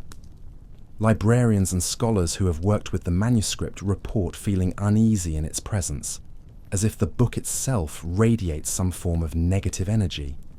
Some have described experiencing nightmares after prolonged exposure to the text, while others report feeling watched or followed after viewing the devil's portrait. These accounts might be dismissed as suggestion or folklore, but they've been reported consistently across different time periods and cultures. The manuscript seems to have an effect on people that goes beyond simple academic or artistic appreciation, creating psychological responses that suggest something genuinely unsettling about its presence. Recent attempts to study the manuscript using modern scientific techniques have yielded inconclusive results. While the materials and methods used in its creation can be analysed, the core mystery remains. How was such an enormous, consistent work produced in the medieval period?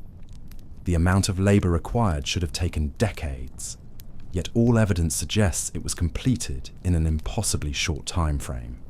Some researchers have proposed that the Codex Gigas was actually produced by a team of scribes working in perfect coordination, but this explanation raises its own questions.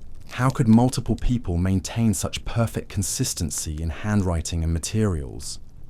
Why would they create a work that claimed to be the product of a single night's supernatural labour? And why include the devil's portrait if the goal was to create a conventional religious text? The psychological impact of the manuscript cannot be ignored.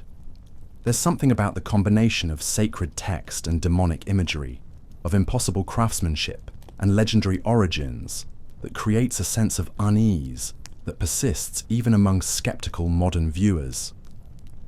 The devil's eyes seem to track movement. His expression appears to change subtly, depending on the angle of view, and the overall presence of the book creates an atmosphere that many find genuinely disturbing. Standing before the Codex Gigas today, protected behind its layers of modern security, but still radiating its ancient mystery, it's impossible not to feel the weight of unanswered questions. Whether the product of supernatural intervention, lost medieval techniques, or elaborate historical deception, the Devil's Bible remains one of history's most unsettling artifacts. In the end, perhaps the true mystery isn't how the Codex Gigas was created, but why someone felt compelled to create it at all. What drove a medieval monk to produce a work that combined sacred scripture with demonic imagery? What message was intended for future generations who would encounter this impossible book? And why does it continue to exert such a powerful psychological effect on those who come into contact with it?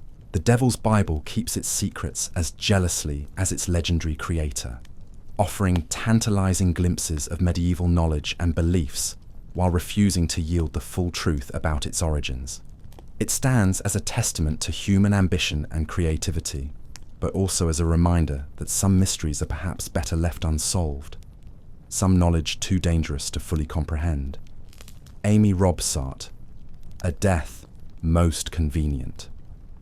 On a crisp September morning in 1560, the future of England itself may have hung in the balance of a single, mysterious death. In the Great Hall of Cumnor Place, a manor house in the green countryside of Oxfordshire, the body of a young woman was discovered at the foot of a staircase. Her neck was broken, her life was over, and with her death, one of the most scandalous mysteries in English history was born. Amy Robsart was not just any woman. She was the wife of Robert Dudley, the man whom Queen Elizabeth loved above all others, the courtier whose relationship with the Virgin Queen had become the subject of whispered gossip throughout Europe. If Amy were to die, Dudley would be free to marry the Queen, a union that could reshape the political landscape of 16th century England and possibly change the course of history itself. The circumstances surrounding Amy's death were suspicious from the very beginning. She had been in poor health for months, possibly suffering from breast cancer or some other wasting disease that had left her weak and possibly depressed. On the morning of her death, she had insisted that all her servants attend the local fair, leaving her completely alone in the manor house. This was unusual behaviour, even for someone in the grip of illness or melancholy. When the servants returned that evening, they found their mistress lying at the bottom of a short flight of stairs, her neck broken in a way that suggested either a violent fall or something more sinister. The staircase itself was relatively modest, not the kind of grand architectural feature that would typically result in a fatal accident. For a healthy person, a fall down those steps might have resulted in bruises or perhaps a broken limb, but death seemed unlikely. Yet Amy was not healthy. The letters and accounts from people who knew her during her final months describe a woman who was clearly suffering from some serious ailment. She had lost weight, complained of pain in her breast, and displayed the kind of behavior that might indicate someone wrestling with the knowledge of their own mortality. Could her weakened condition have made a normally survivable fall into a fatal accident? The political implications of Amy's death were enormous and immediate. Robert Dudley had been Elizabeth's closest companion since childhood, and their relationship had scandalized courts across Europe. Foreign ambassadors regularly reported rumors that the Queen and her favorite were secretly married, that she was pregnant with his child, or that they were planning to formalize their union as soon as circumstances permitted. The only obstacle to such a marriage was Amy herself. As long as Dudley had a living wife, any relationship with Elizabeth remained technically adulterous and politically impossible. But if Amy were to die, especially if she were to die under circumstances that could be attributed to accident or illness rather than murder, then suddenly one of the most complicated problems in English politics would be solved. The timing couldn't have been more convenient for Dudley's ambitions. Elizabeth had been on the throne for less than 2 years and was under enormous pressure to marry and produce an heir. Various foreign princes had been proposed as potential husbands, but the Queen showed little enthusiasm for any of them. Her obvious preference for Dudley was creating diplomatic problems and succession anxieties that threatened the stability of the realm. When news of Amy's death reached the court, Dudley immediately demanded a formal investigation. This might seem like the action of an innocent man seeking to clear his name, but it could equally be interpreted as a clever political maneuver designed to create the appearance of transparency while controlling the narrative around his wife's death. The inquest was conducted by a jury of local gentlemen who examined the body and the scene of the death. They concluded that Amy had died accidentally, finding no evidence of foul play or deliberate harm. But this official verdict did little to quiet the rumours and suspicions that immediately began circulating throughout England and across Europe. The problem was that the accident explanation, while possible, raised almost as many questions as it answered. Why had Amy insisted on being alone in the house on the day of her death? If she was seriously ill, why wasn't she being more carefully attended by servants or medical practitioners? And how exactly had a fall down a relatively short staircase resulted in the kind of neck injury that typically requires significant force? Some contemporaries suggested that Amy had thrown herself down the stairs deliberately, choosing suicide over the slow death of her mysterious illness.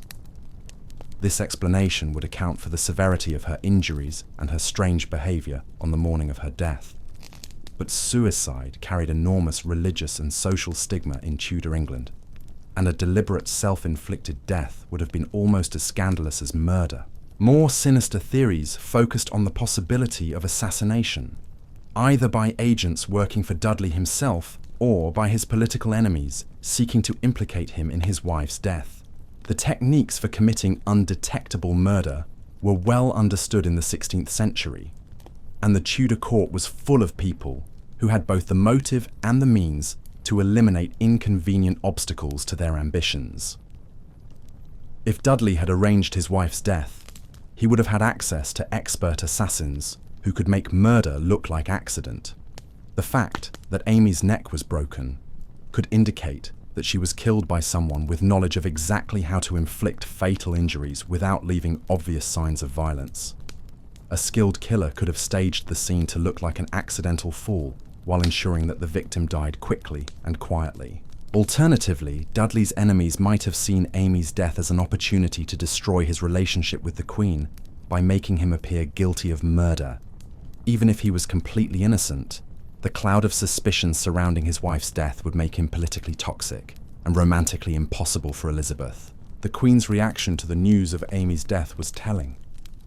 Rather than rushing to comfort Dudley or immediately announcing plans for their marriage, she distanced herself from him temporarily, apparently recognizing the dangerous political implications of being too closely associated with a man suspected of murdering his wife.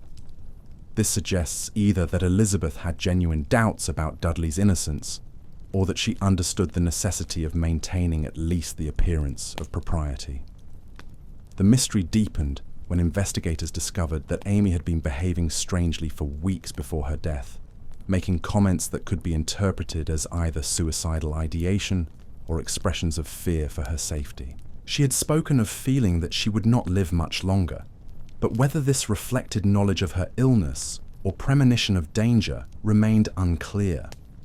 Modern historians have access to evidence that wasn't available to Tudor investigators, including detailed medical knowledge about the types of injuries that result from different kinds of falls and violence.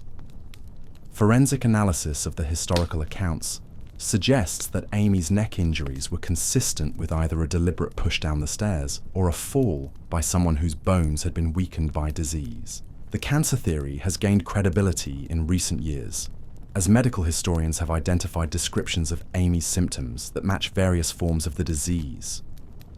If she was indeed suffering from advanced cancer, particularly if it had spread to her bones, then even a minor fall could have resulted in the kind of catastrophic fractures that caused her death. But the political convenience of her death remains impossible to ignore. Amy Robsart died at exactly the moment when her continued existence posed the greatest obstacle to her husband's ambitions and the Queen's romantic inclinations. Whether this timing represents coincidence, divine intervention, or human planning remains one of the most compelling mysteries in English history. The truth about Amy's death died with her on that September morning in 1560, leaving behind only questions that have puzzled historians for more than 4 centuries. Was she the victim of a tragic accident, a desperate suicide, or a calculated murder? The answer might determine not just the guilt or innocence of Robert Dudley, but our understanding of the character and motivations of Elizabeth III herself. Standing in the empty fields where Cumnor Place once stood, where only scattered stones now mark the site of that fateful staircase, it's impossible not to feel the weight of unanswered questions. The wind that whispers through the grass carries no secrets from the past, only the echo of a mystery that continues to haunt our understanding of one of the most dramatic periods in English history. Meriwether Lewis, Death on the Natchez Trace. In the early hours of October 11th, 1809, somewhere along the lonely wilderness road known as the Natchez Trace, one of America's greatest explorers met his end in circumstances so mysterious that they continue to baffle historians more than 2 centuries later. Meriwether Lewis, the man who had led the most important expedition in American history, who had mapped the vast unknown territories of the Louisiana Purchase and opened the West to American expansion, was found dead at a remote inn with gunshot wounds that may have been self-inflicted or may have been something far more sinister. The Natchez Trace was no ordinary road. Stretching from Nashville to Natchez through hundreds of miles of untamed wilderness, it was a pathway used by traders, travelers, and desperados who operated far from the reach of law and civilization. The trace was notorious for robberies, murders, and mysterious disappearances. It was the kind of place where a man could vanish without a trace, where questions went unanswered, and where the truth could be buried as easily as a body in the thick Mississippi forest. Lewis was traveling the trace not as an explorer, but as a man fleeing from mounting personal and professional problems that seemed to be closing in around him from all sides. As governor of the Louisiana Territory, he had become embroiled in political conflicts, financial disputes, and accusations of corruption that threatened to destroy his reputation and his career. His expedition journals, which should have made him wealthy and famous, remained unpublished due to his own procrastination and perfectionism. Worse still, Lewis was battling what he called his melancholy, periods of deep depression that left him unable to function for days or weeks at a time. He had turned increasingly to alcohol and possibly to opium for relief, creating additional problems while failing to solve the underlying issues that tormented him. Friends and colleagues had noticed his erratic behavior, his paranoid suspicions about enemies who might be plotting against him, and his growing isolation from the social and political circles that had once embraced him. On his final journey, Lewis was carrying important documents related to his territorial governorship and possibly to his expedition findings. These papers might have contained information valuable to his political enemies or to foreign agents interested in American territorial expansion. In the complex diplomatic environment of the early 19th century, such documents could have been worth killing for. Lewis stopped for the night at Grinder's Stand, a rough inn operated by Robert Grinder and his wife along one of the most isolated sections of the Natchez Trace. The inn was little more than a few cabins scattered in a clearing, offering basic shelter to travelers who had nowhere else to go. It was not the kind of place where a former governor and national hero would normally choose to spend the night, but Lewis was traveling alone and in apparent distress. According to Mrs. Grinder, who provided the only detailed account of Lewis's final hours, the explorer seemed agitated and possibly intoxicated when he arrived. He paced restlessly around the cabin, muttering to himself and occasionally speaking to unseen companions. She claimed to have heard him talking throughout the night, sometimes arguing with invisible adversaries, sometimes pleading with them in tones of desperation and fear. Around dawn, the innkeeper's wife reported hearing 2 gunshots in quick succession. When she finally worked up the courage to investigate, she found Lewis gravely wounded, but still alive, with bullet wounds to his head and chest. According to her account, he lingered for several hours, asking repeatedly for water and trying to explain what had happened, but his words were incoherent and impossible to understand. The official verdict was suicide, a conclusion that seemed to make sense given Lewis's known struggles with depression and his increasingly erratic behavior in the months leading up to his death.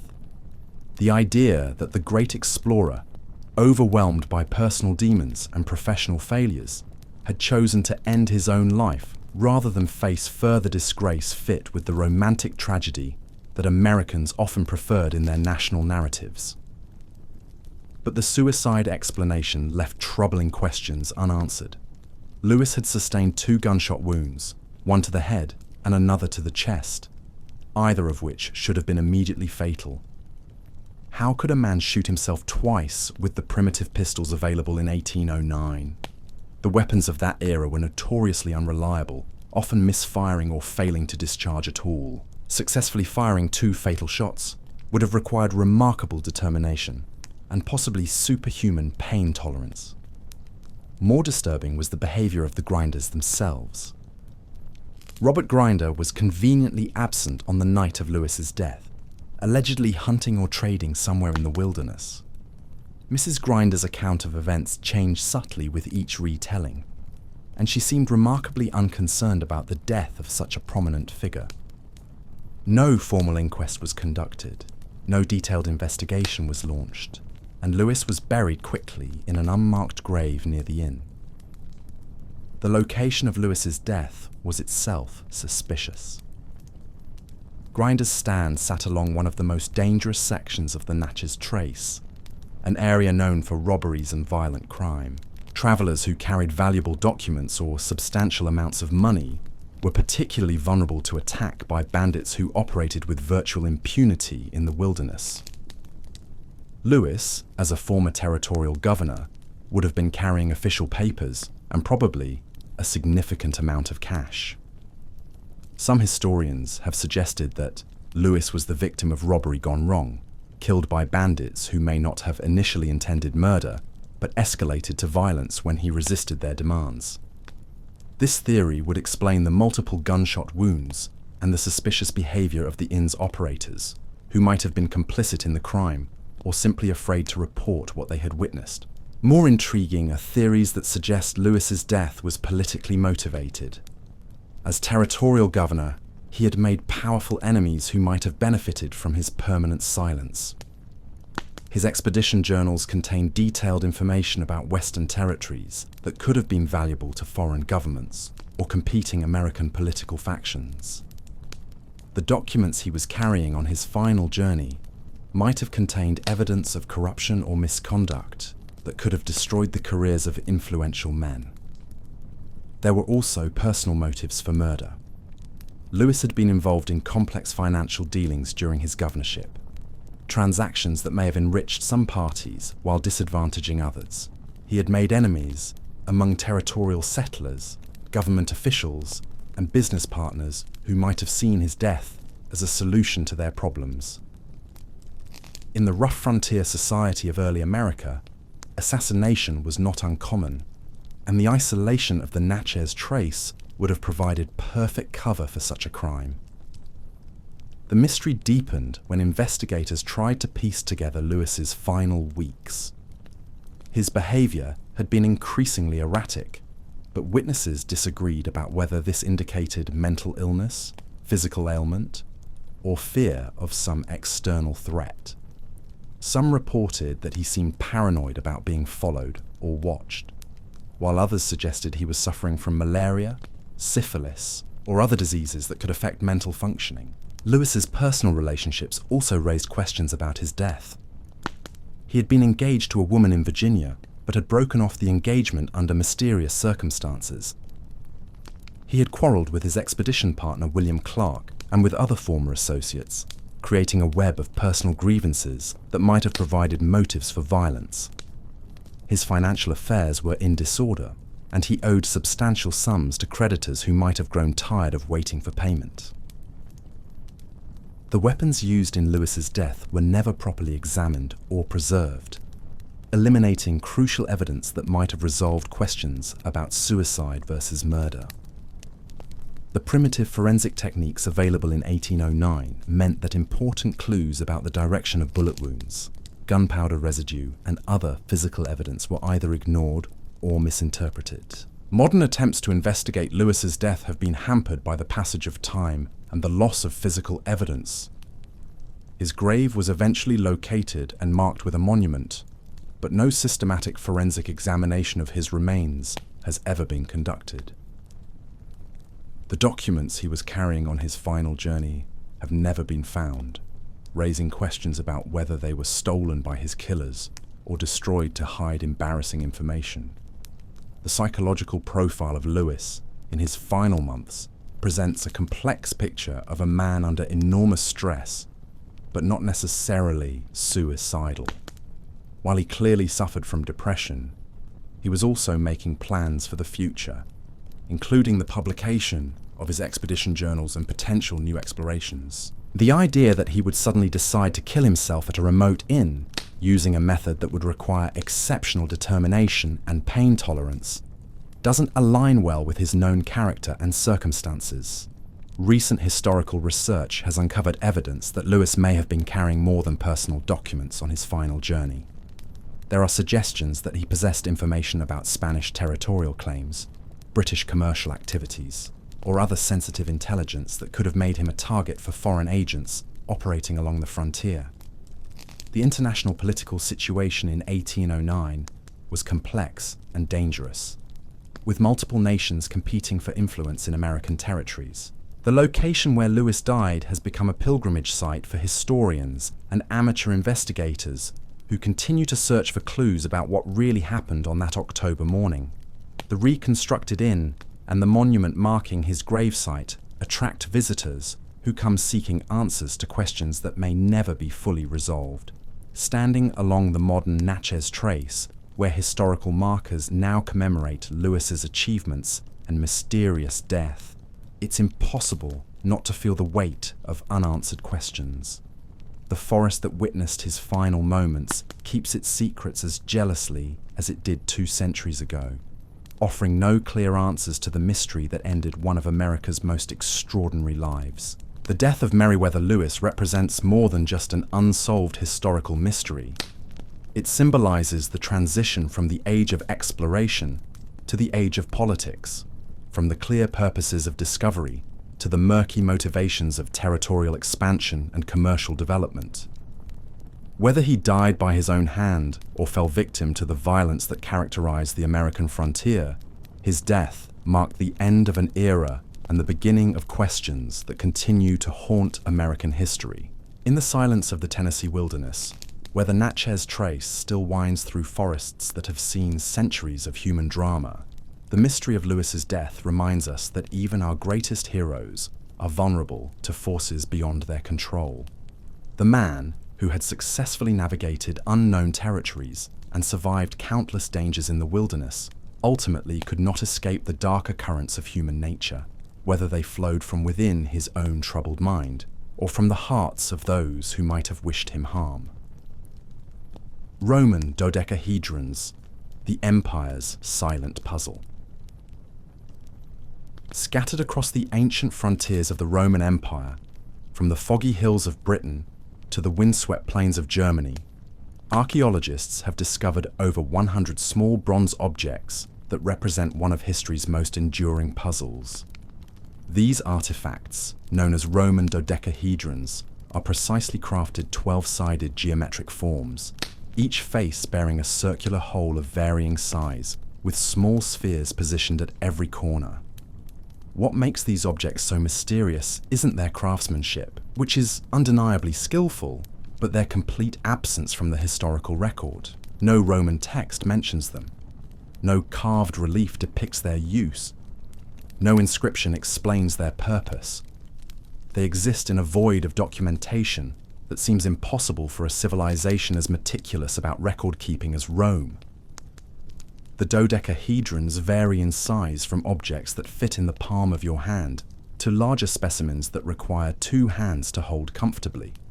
Some are roughly finished, suggesting utilitarian purposes, while others display intricate decorative patterns that speak to considerable artistic investment. Yet despite their obvious importance to whoever made them, they remain completely anonymous in terms of function.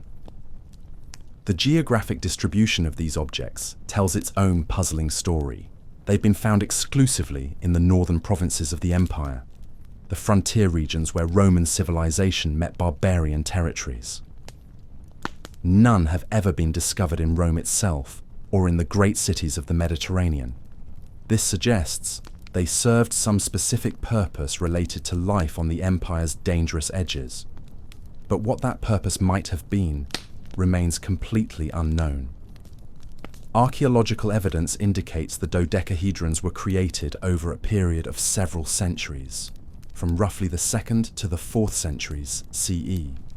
This wasn't a brief fashion or a single inventor's creation, but something that remained important enough to justify continued production across generations. Yet, whatever knowledge surrounded their use seems to have died out completely, leaving no trace in later Roman writings or traditions. The precision of their construction suggests they were more than decorative objects. The holes in each face are carefully sized and positioned, the spheres at the corners are mathematically placed, and the overall geometry displays a level of planning that implies specific functional requirements. These were clearly tools or instruments of some kind, but tools for what? Various theories have emerged over the decades of study. Some researchers propose they were military instruments, perhaps used for calculating the trajectories of siege engines or measuring distances across difficult terrain. The mathematical precision would support such a use, and their concentration in frontier regions aligns with military applications. Others suggest agricultural purposes, perhaps related to determining optimal planting times based on astronomical observations. The holes could have been used to sight celestial objects, while the geometric form might have encoded seasonal calculations crucial for farming in the empire's northern territories, where growing seasons were shorter and more unpredictable. Religious or mystical applications represent another possibility. The perfect geometric form, the symbolic significance of the number 12 in ancient cultures, and the careful craftsmanship might indicate these were ritual objects used in ceremonies or divination practices. Perhaps they belonged to mystery cults that operated along the frontier, groups whose secret knowledge died with their practitioners. More mundane explanations have also been proposed.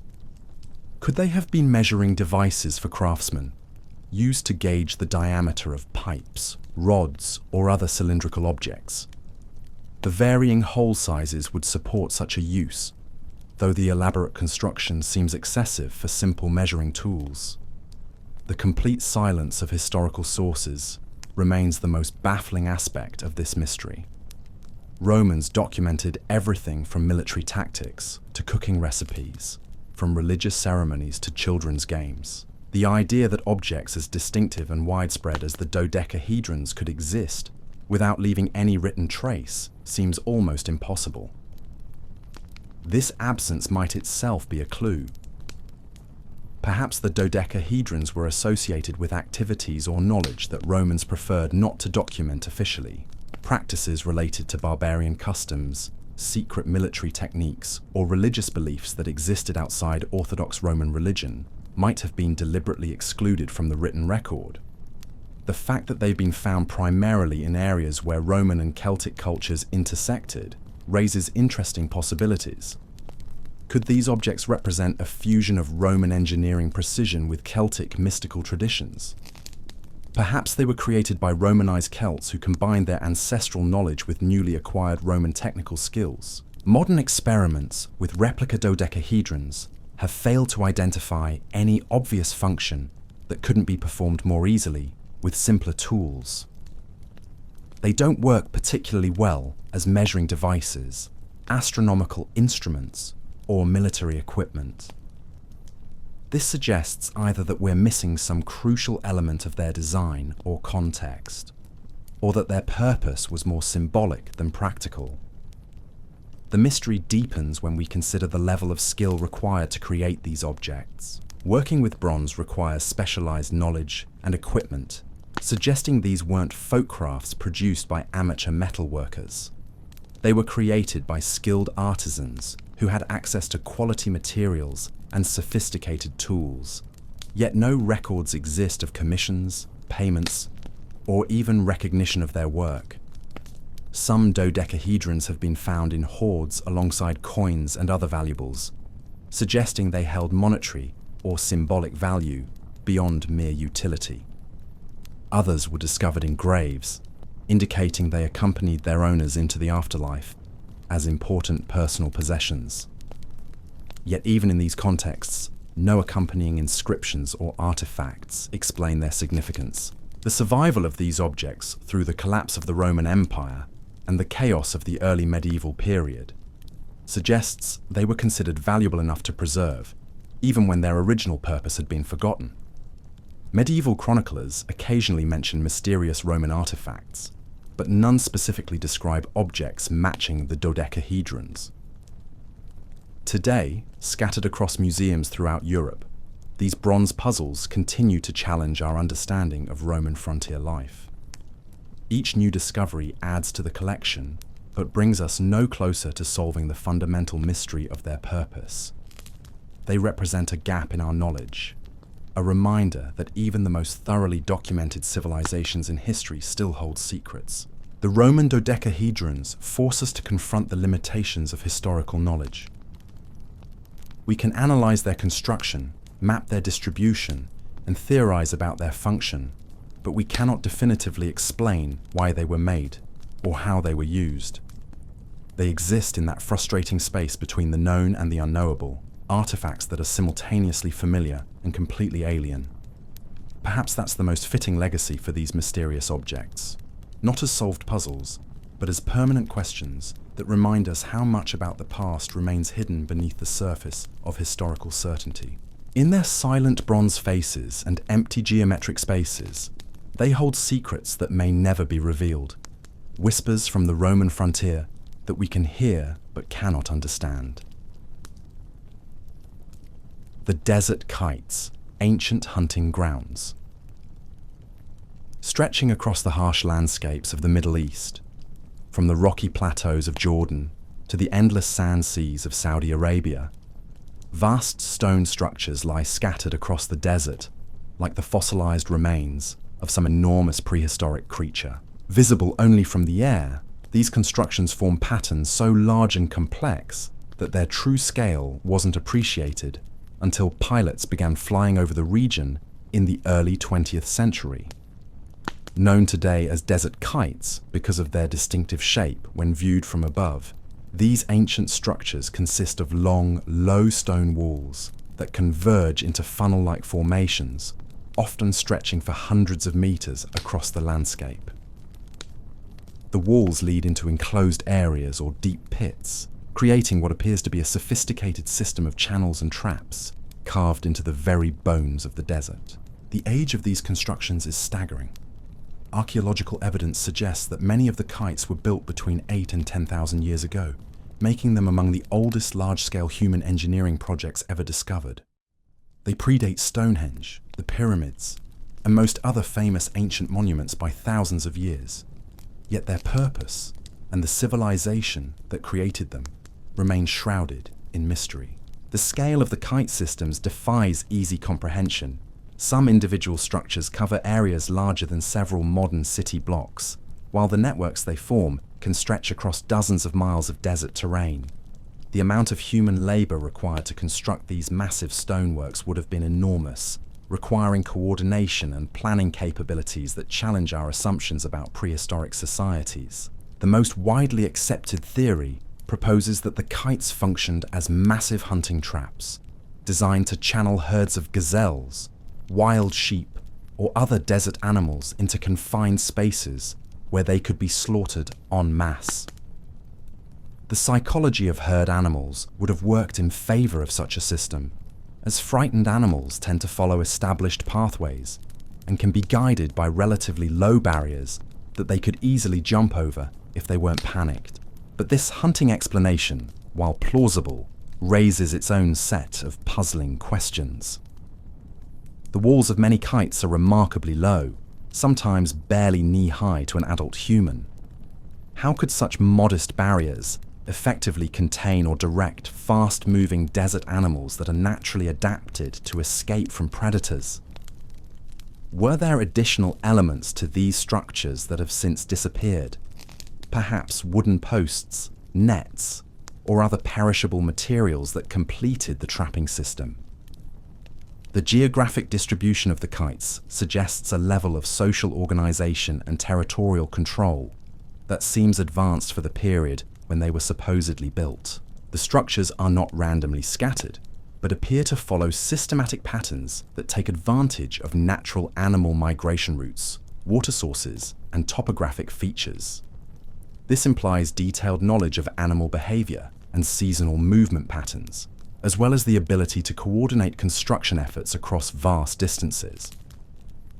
More intriguing still is the apparent longevity of the kite systems. Evidence suggests they were used and maintained over periods of centuries or even millennia, indicating not just initial construction but ongoing investment in repair and modification. This points to stable societies with sufficient resources to maintain these massive installations across many generations. Some researchers have proposed alternative theories that push beyond conventional archaeological explanations. The geometric precision and astronomical alignments of certain kite systems have led to speculation that they served ritualistic or ceremonial purposes, perhaps as sacred landscapes where hunting activities were integrated with religious observances related to seasonal cycles and animal spirits. The possibility of territorial marking has also been considered. In environments as harsh and resource scarce as the ancient Middle Eastern deserts, control over hunting grounds would have been crucial for survival. The kites might have served as permanent markers of territorial boundaries, visible declarations of ownership that could be seen and understood across vast distances. Even more speculative theories have suggested that the kites were early forms of astronomical observation platforms, their orientations and sightlines designed to track celestial movements important for navigation, calendar keeping, or religious purposes. While this idea lacks strong supporting evidence, the mathematical precision of some kite layouts does suggest knowledge of geometric principles that might extend beyond simple hunting applications. The mystery deepens when we consider the apparent abandonment of the kite systems. At some point in antiquity, these massive installations were simply left to the mercy of wind and weather, their original purpose apparently forgotten by subsequent generations. What caused the societies that built and maintained them to disappear? Climate change? Warfare? Population migration? Or some combination of factors that we can no longer identify? Modern technology has revealed the full extent of the kite phenomenon in ways that ground-based archaeology never could. Satellite imagery continues to identify new structures in remote areas, while aerial photography captures details of construction and layout that help researchers understand the sophisticated planning that went into their creation. Each new discovery adds to our appreciation of their complexity while deepening the mystery of their purpose. The preservation of these ancient structures in the harsh desert environment is itself remarkable. While the organic elements of the kites have long since vanished, the stone foundations remain largely intact, protected by the very aridity that makes desert life so challenging. They stand as monuments to human ambition and ingenuity, but also as puzzles that resist easy interpretation. Recent excavations at selected kite sites have yielded tantalizing clues about the people who built them. Animal bones found in pit areas confirm that large-scale hunting did take place, while stone tools and pottery fragments provide glimpses of the material culture of their builders. But these discoveries raise as many questions as they answer, particularly about how such sophisticated engineering projects could have been conceived and executed by societies that left so few other traces of their existence. The social implications of the kite systems are particularly intriguing. Coordinating the construction and maintenance of structures on this scale would have required leadership, planning, and cooperation on a level that we typically associate with much later agricultural civilizations. Yet the kites appear to have been built by nomadic or semi-nomadic peoples who left no cities, no monumental architecture, no written records of their achievements. Standing among the broken stones of a desert kite today, surrounded by the immense silence of the desert and the endless stretch of empty horizon, it's difficult to imagine the scenes that once unfolded here. The thundering hooves of countless animals, the shouts of hunters, the careful coordination required to drive herds across miles of difficult terrain into these stone traps. But perhaps the most haunting aspect of the desert kites is their silence. Unlike other ancient monuments that continue to inspire awe and wonder, the kites have been largely forgotten by the modern world. They receive few visitors, generate little popular interest, and remain known primarily to specialists and researchers who study the prehistoric Middle East. Yet they represent one of humanity's earliest attempts to reshape the landscape on a massive scale, to impose human will and intelligence on the natural world in ways that would benefit survival and prosperity. They are testaments to the ingenuity and determination of people whose names we will never know, whose languages we cannot speak, whose dreams and fears remain forever beyond our reach. The desert kites remind us that human creativity and ambition are not recent developments, that our prehistoric ancestors were capable of conceiving and executing projects that rival anything we might attempt today. They challenge our assumptions about the capabilities of ancient peoples and force us to reconsider the sophistication of societies that existed thousands of years before the dawn of recorded history. In their stone silence, spread across the empty vastness of the desert, the kites continue to ask questions we cannot answer, to present puzzles we cannot solve, to whisper secrets in a language we have forgotten how to speak. They are monuments to human mystery, as much as human achievement, reminders that the past holds wonders we are only beginning to discover. The Serapeum's giant sarcophagi. Deep beneath the ancient necropolis of Saqqara, in tunnels carved from living rock and shrouded in perpetual darkness, lies one of Egypt's most enigmatic archaeological sites.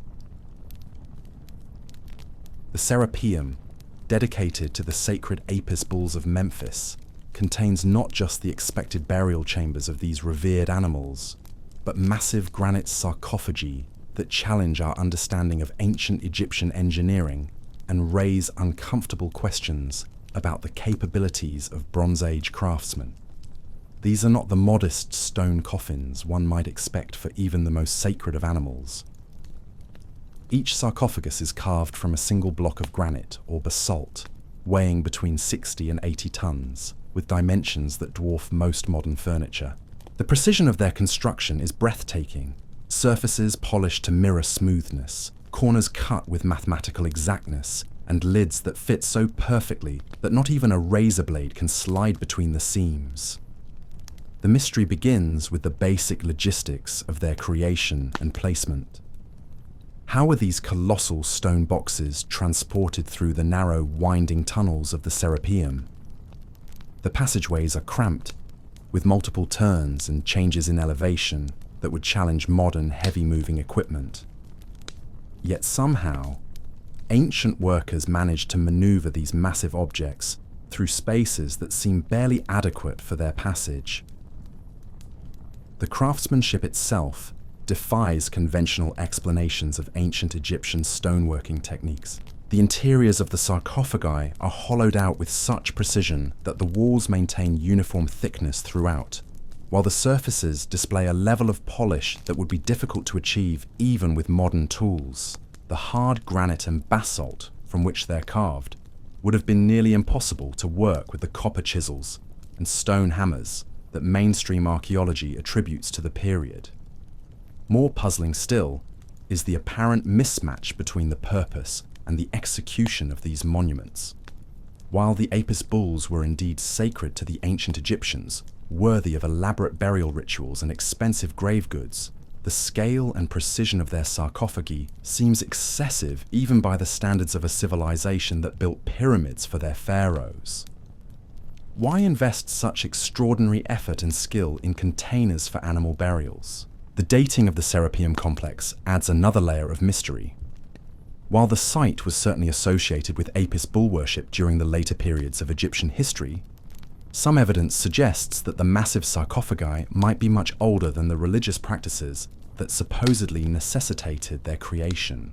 Could these enormous stone boxes have served some other purpose before being repurposed as animal tombs? The precision of the construction has led some researchers to propose that the sarcophagi were created using techniques or technologies that have been lost to history. The mirror-like finish of the interior surfaces, the mathematical perfection of the geometric forms, and the seamless joining of lids to bases all suggest capabilities that exceed what we would expect from Bronze Age craftsmen working with primitive tools. Recent investigations using modern measuring equipment have revealed details about the sarcophagi that weren't apparent to earlier researchers. The internal dimensions follow precise mathematical ratios. The wall thicknesses are maintained within tolerances that would challenge contemporary manufacturers, and the overall design reflects sophisticated understanding of structural engineering principles. The acoustic properties of the sarcophagi present another intriguing puzzle.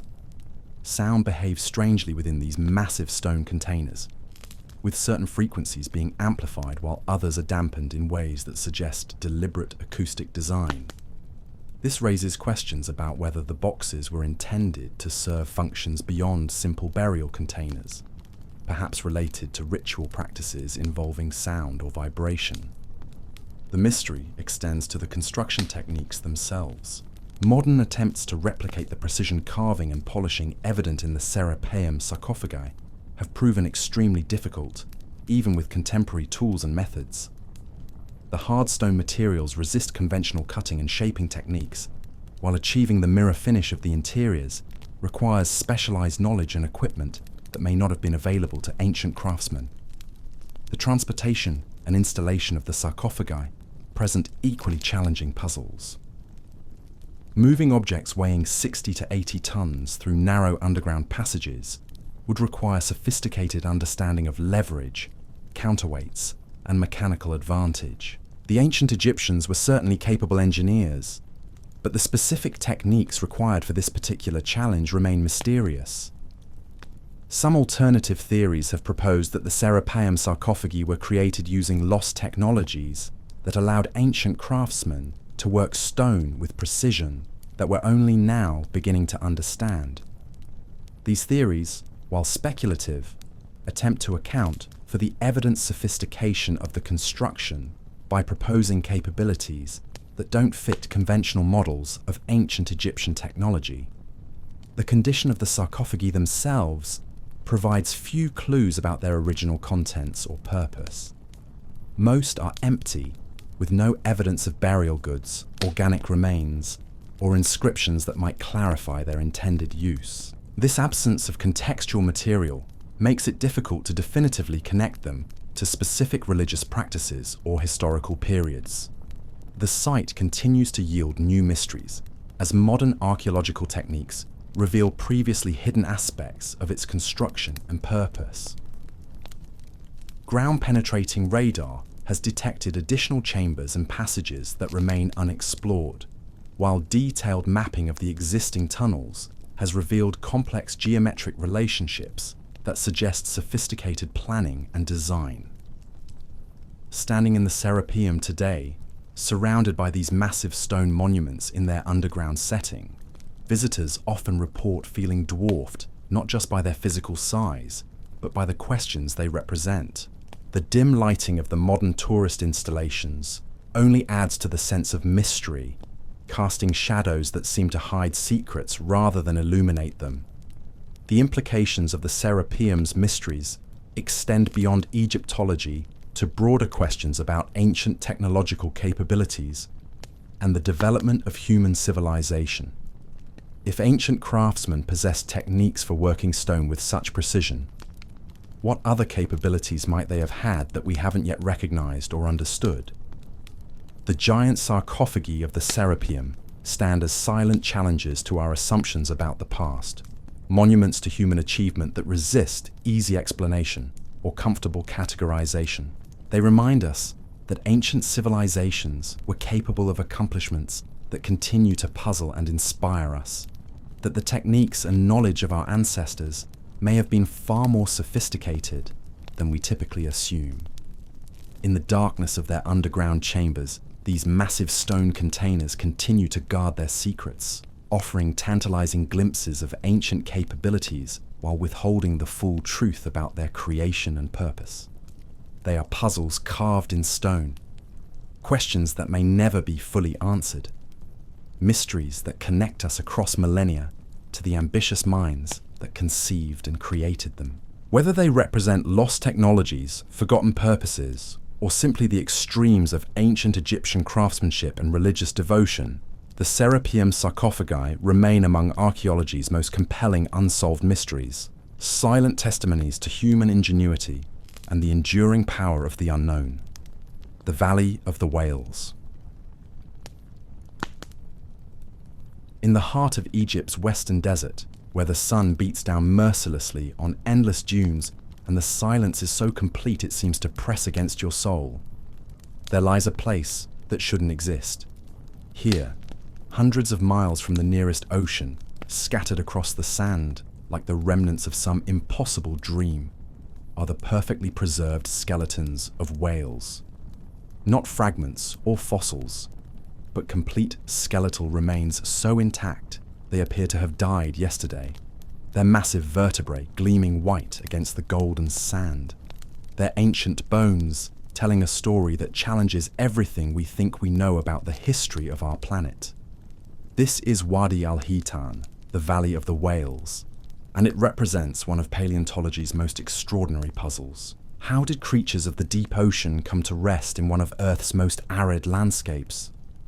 The conventional answer involves millions of years of geological change, the retreat of ancient seas, and the gradual transformation of ocean floors into desert wasteland. But the reality of what lies preserved in this valley is far stranger and more mysterious than any textbook explanation can fully capture. The whales of Wadi al-Hitan are not the sleek, fully aquatic giants we know today. These are transitional creatures, evolutionary experiments from a time when the boundary between land and sea was still being negotiated by life itself. Some retain vestigial hind limbs, stubby appendages that speak of terrestrial ancestors who once walked on solid ground. Others display elongated serpentine bodies, that suggest a very different approach to aquatic life than anything we see in modern oceans. But it's not just the evolutionary significance of these creatures that makes Wadi al-Hitan so compelling. It's the extraordinary state of preservation, the sheer number of complete skeletons, and the disturbing questions raised by their final resting places. Many of these ancient whales appear to have died in place, their bones arranged as if they had simply settled to the seafloor and been gently covered by sediment. There's no evidence of the chaos and scattering that typically accompanies death in the ocean. No signs of predation or post-mortem disturbance. Some skeletons show evidence of violent death, with bite marks and broken bones that suggest encounters with massive predators that no longer exist. Others display unusual deformities and malformations that hint at environmental stresses or genetic pressures that we can barely comprehend. A few appear to have died in groups, their bones intermingled in ways that suggest mass mortality events of unknown origin.